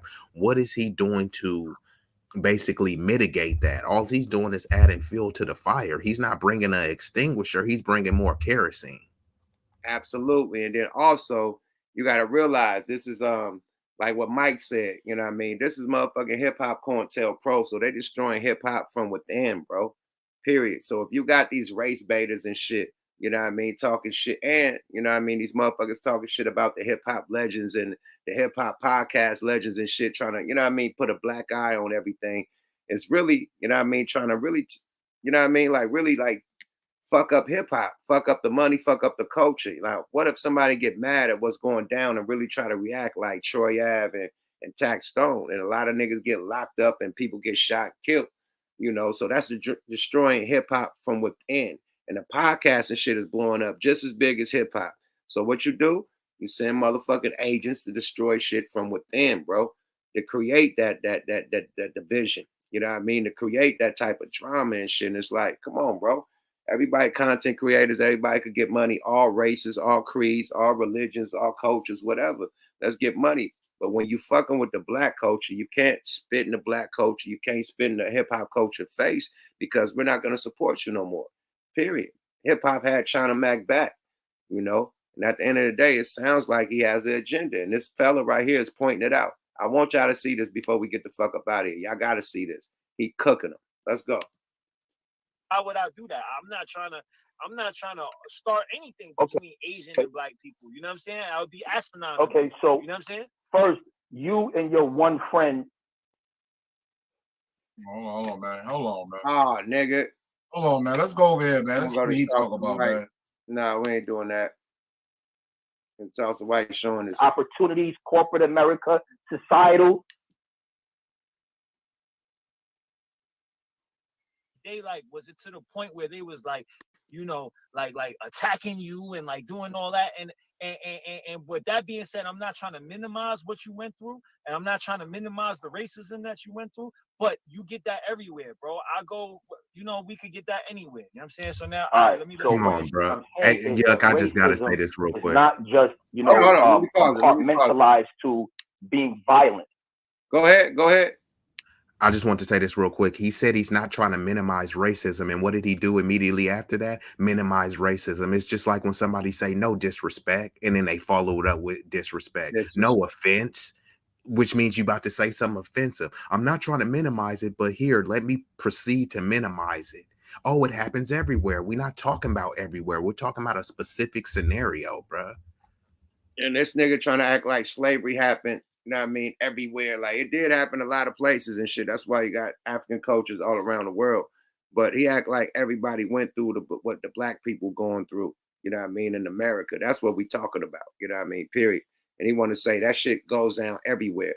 You know what I mean? We want to talk about like certain pockets of liquor stores and shit. You know what I mean? And that's in the black community that's owned by Asian people. You know what I mean? You get side eye. You get followed. You get harassed by just trying to buy something in the store, which is facts. That's why they put it in the movies. That's why Milk said, you see the movies, they had to get that from somewhere to put it in the movie.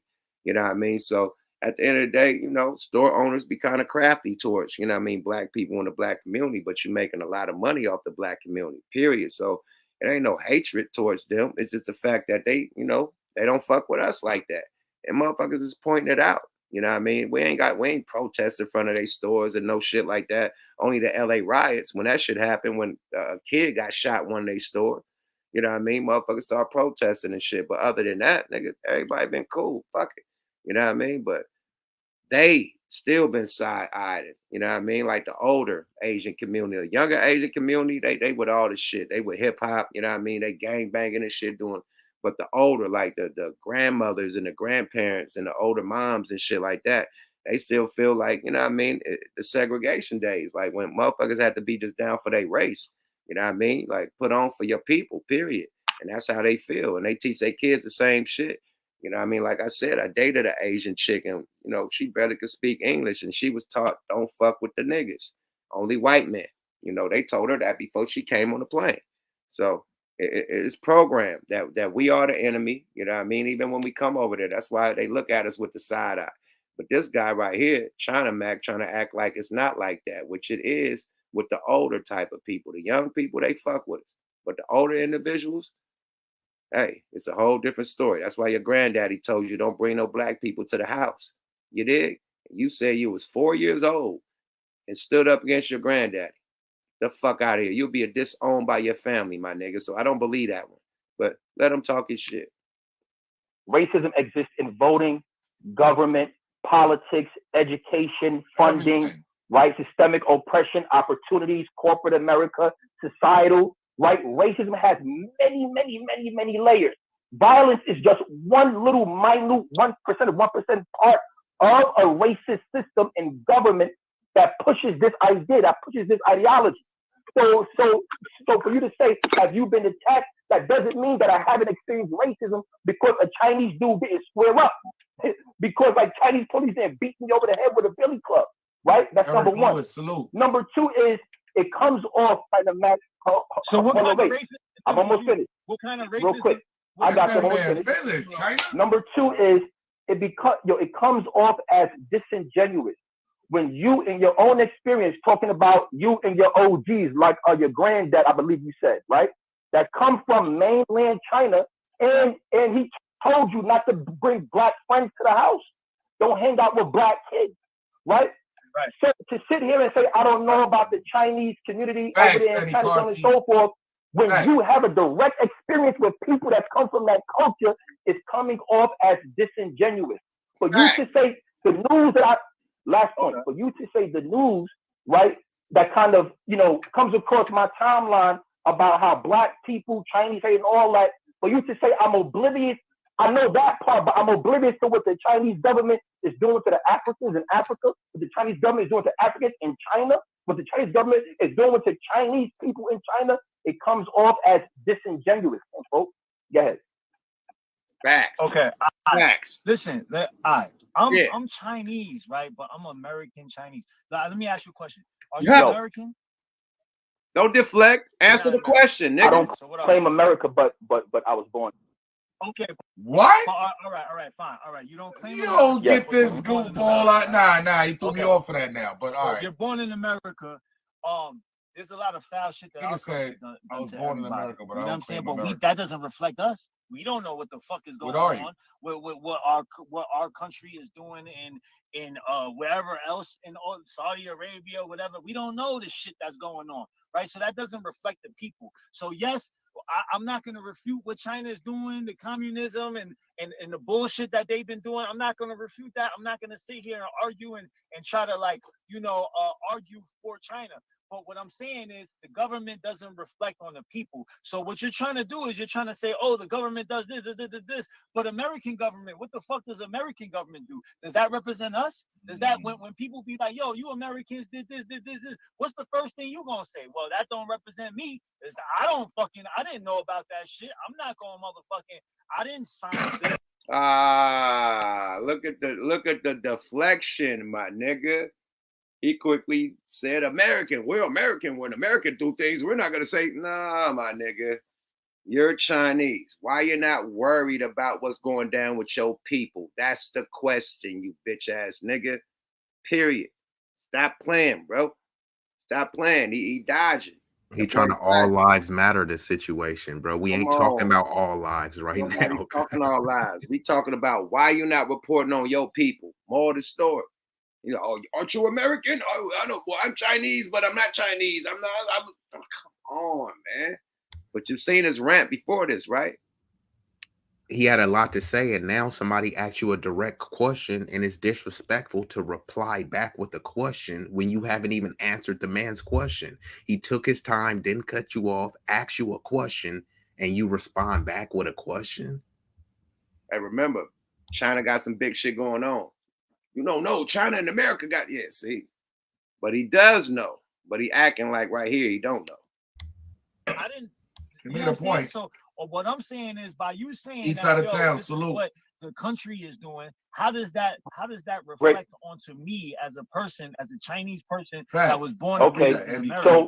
So the same righteous indignation, the same moral compass that pushed you to speak out against Charleston White or whenever he spoke about raping Matt Hopper's daughters should be the same moral compass to push you to speak out against the Chinese government. Right? Look, hold on. What? I mean, why I tell you why. About the Chinese government. Look, with Charleston White, hold on, Kinfolk, check it, right?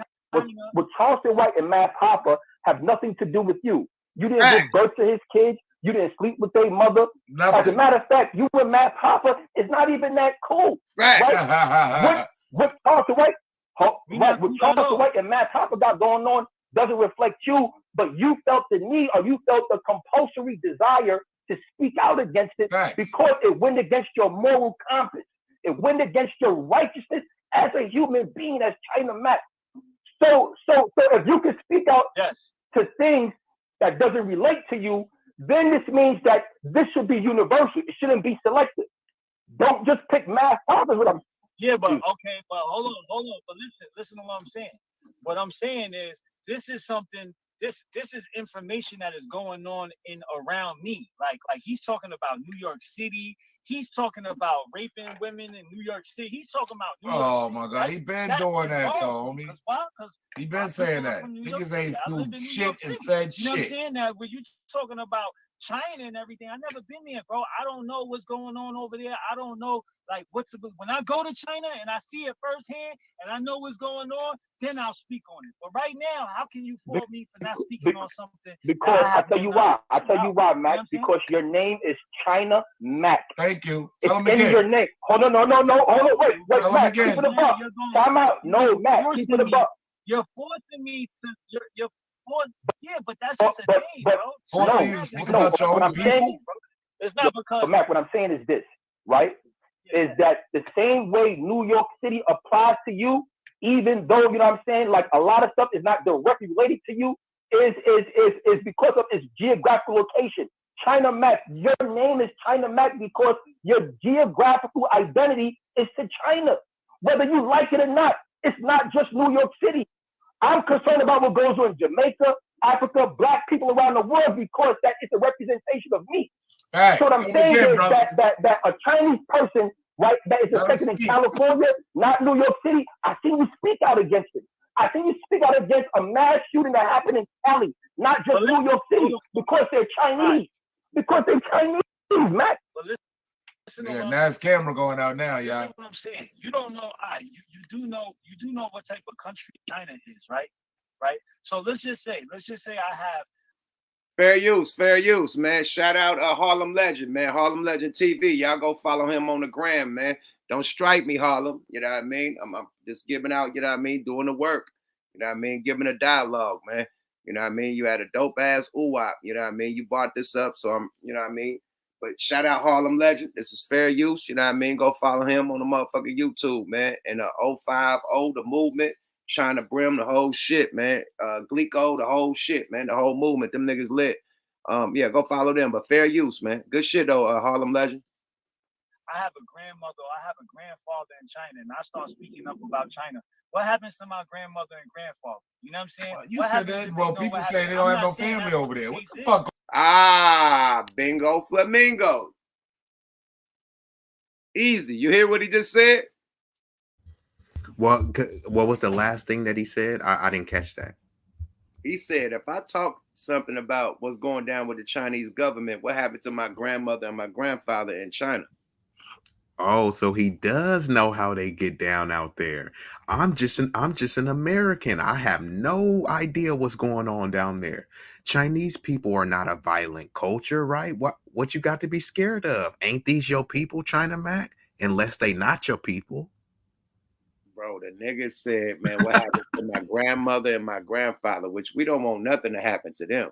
You know what I mean? But he knows what type of, people he dealing with.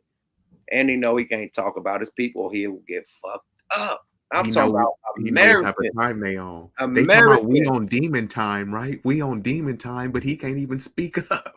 American Chinese gangs will fuck him up. He'll get fucked up by the triads, all that shit, allegedly. You know what I mean? But the Asian gangs out here, whatever, they'll fuck him up. Period. So that's why he tippy-toe and don't talk about that shit. He can talk about the black shit all he want. Just like motherfucking what do you call him? ADAM22. Or motherfucking ADAM22 talk about all the black shit. Once you start talking about that white shit, you know what I mean? Hey, they're gonna go hard on you. You feel me? So everybody gotta stick to their code. It's good to talk about the black culture. No, it's no repercussions. You know what I mean? Kanye talked about the Incredibles, man. That nigga, boy, they damn near wipe Kanye out. Because they stick together. It's certain shit you can't talk about. So he know he can't talk about his people, or they would Kanye this nigga. For real. So watch him dodge all the questions. I don't know. I don't want to speak on anything that I don't have direct knowledge of, and I'm not trying to. Yeah, his name is China Mac, not New York Mac. Facts. I agree with that. I don't know. You don't run the city because I haven't been there. And what I'm saying is the information that I'm getting is through. Fuck the information you get, nigga. What make you the voice for New York?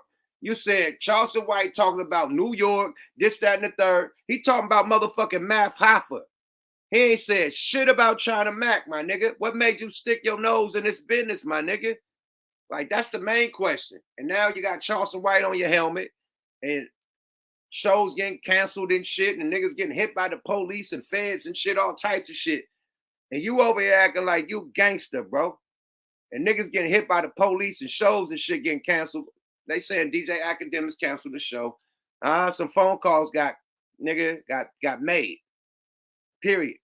Nigga, period. It wasn't like that nigga dissed Math Hoffa and nothing happened. The show wasn't canceled. The show was going on. Once this man made a threat that he was coming up there, yeah, I see you up there. Oh, nigga, come on. Then shit get canceled. Now he talking about, hey, I'm the one that made him catch his first L. Why did you even get your nose in there? It had nothing to do with you. That was Charleston White versus Math Hoffa. Because you had a problem with Math Hoffa interviewing Troy Ave. You want to talk about what Math Hoffa got going on with motherfucking Charleston White. And that's why we at where we at right now. And all the hatred is coming out. So let's hear a little bit of this, then we're gonna get the fuck up out of here. I gotta get back to the third party to work. So you can't be hit mad the like at me button coming in the if building. I'm not, Shock drop. Talk about something because I don't know about it, and because that's a whole foreign land to me. I don't know who I'm gonna jeopardize by me saying that. I don't know what's gonna happen. So I'm not talking about it. You know what I'm saying? And I don't want to talk about it until I have some more knowledge, until I have more knowledge for me to talk about it. But hold on, but what's going on in New York City, what's going on out here, I'm talking about it because I'm out here. You know what I'm saying? So that's it, bro. Okay, I mean, Matt, just 10 minutes ago, right? You know what I mean? But yo, I appreciate this conversation. For sure. I just don't want to keep on going All back and forth all day because we no can do doubt. it all day. You know what I'm saying? But I do No appreciate doubt. this conversation. Last point, real. You on mute, Yuck. You on mute. I got it. Yeah, I gotta go, son. I don't want to ask some more questions, but I appreciate this conversation, man. Get your ass out of here. Boy, he was cooking you, man. Cooking your ass, man. Period, man. With that being said, man, we out this motherfucker. What the fuck weekly, man. Shout out Milk74 for tapping in. Shout out motherfucking Be Easy in this motherfucking man. Shout out Brock in this bitch. Shout out Gooch the motherfucking great. Shout out to everybody in the chat, the nation, the motherfucking SID committee. You know what I mean? Everybody that tapped in this motherfucking Saturday afternoon, man. If you're out here in the LA area, man, You know what I mean? Tap in with us tonight. Looney's tonight at motherfucking Temecula at the motherfucking Shooters Bar and Grill, man. Tonight, Dynamite. Pull up, show up, and show out, man. It's going down, man. We're about to smoke out the motherfucking wine country, man. So if you out there in the IE, anywhere out there, man, pull up, man. Shooters Bar and Grill nightclub, man. Pull up, man. We fucking with it tonight, man. Looney's in the motherfucking building, man. And we out, man. Appreciate y'all, my nigga. Thanks for the assist, man. Thanks for fucking with me, bro. Yo, you can check the email when you get a chance. I sent some. Yep. I seen it. I'm gonna send you some shit too, Brock. We on. All right. I got some more beats too. Appreciate it. Smoke a lot radio. Salute. Peace out, brother. One. Peace. Yep. My guys up out of here. Good shit, y'all, man. Good episode today, man. We went down the motherfucking rabbit hole. You know what I mean? The rabbit hole was treacherous, man. So, you know, these culture vultures is motherfucking vicious. You dig? Cool. You know, and the shit's starting to show, man. You know, it's fucked up, man. But I want to salute the real ones, man. You know what I mean? The niggas, you know, Lush One, that's the homie. You know what I mean? He a real one. Compton AD, that's the homie. He a real one. You know, I don't know T-Rail. I don't know the other ones, but for them standing up for they niggas and keeping it solid and all disappeared because they was holding down they nigga. That's solid shit, you know, because other motherfuckers stay, you know, like, nigga, as long as I'm getting paid, nigga, fuck that, man. If my homie brought the opportunity to the table, if he leaving, we leaving, nigga. Period, man. So salute to all them niggas back on Fig, nigga. All them niggas over there. What's his name? What's brother name?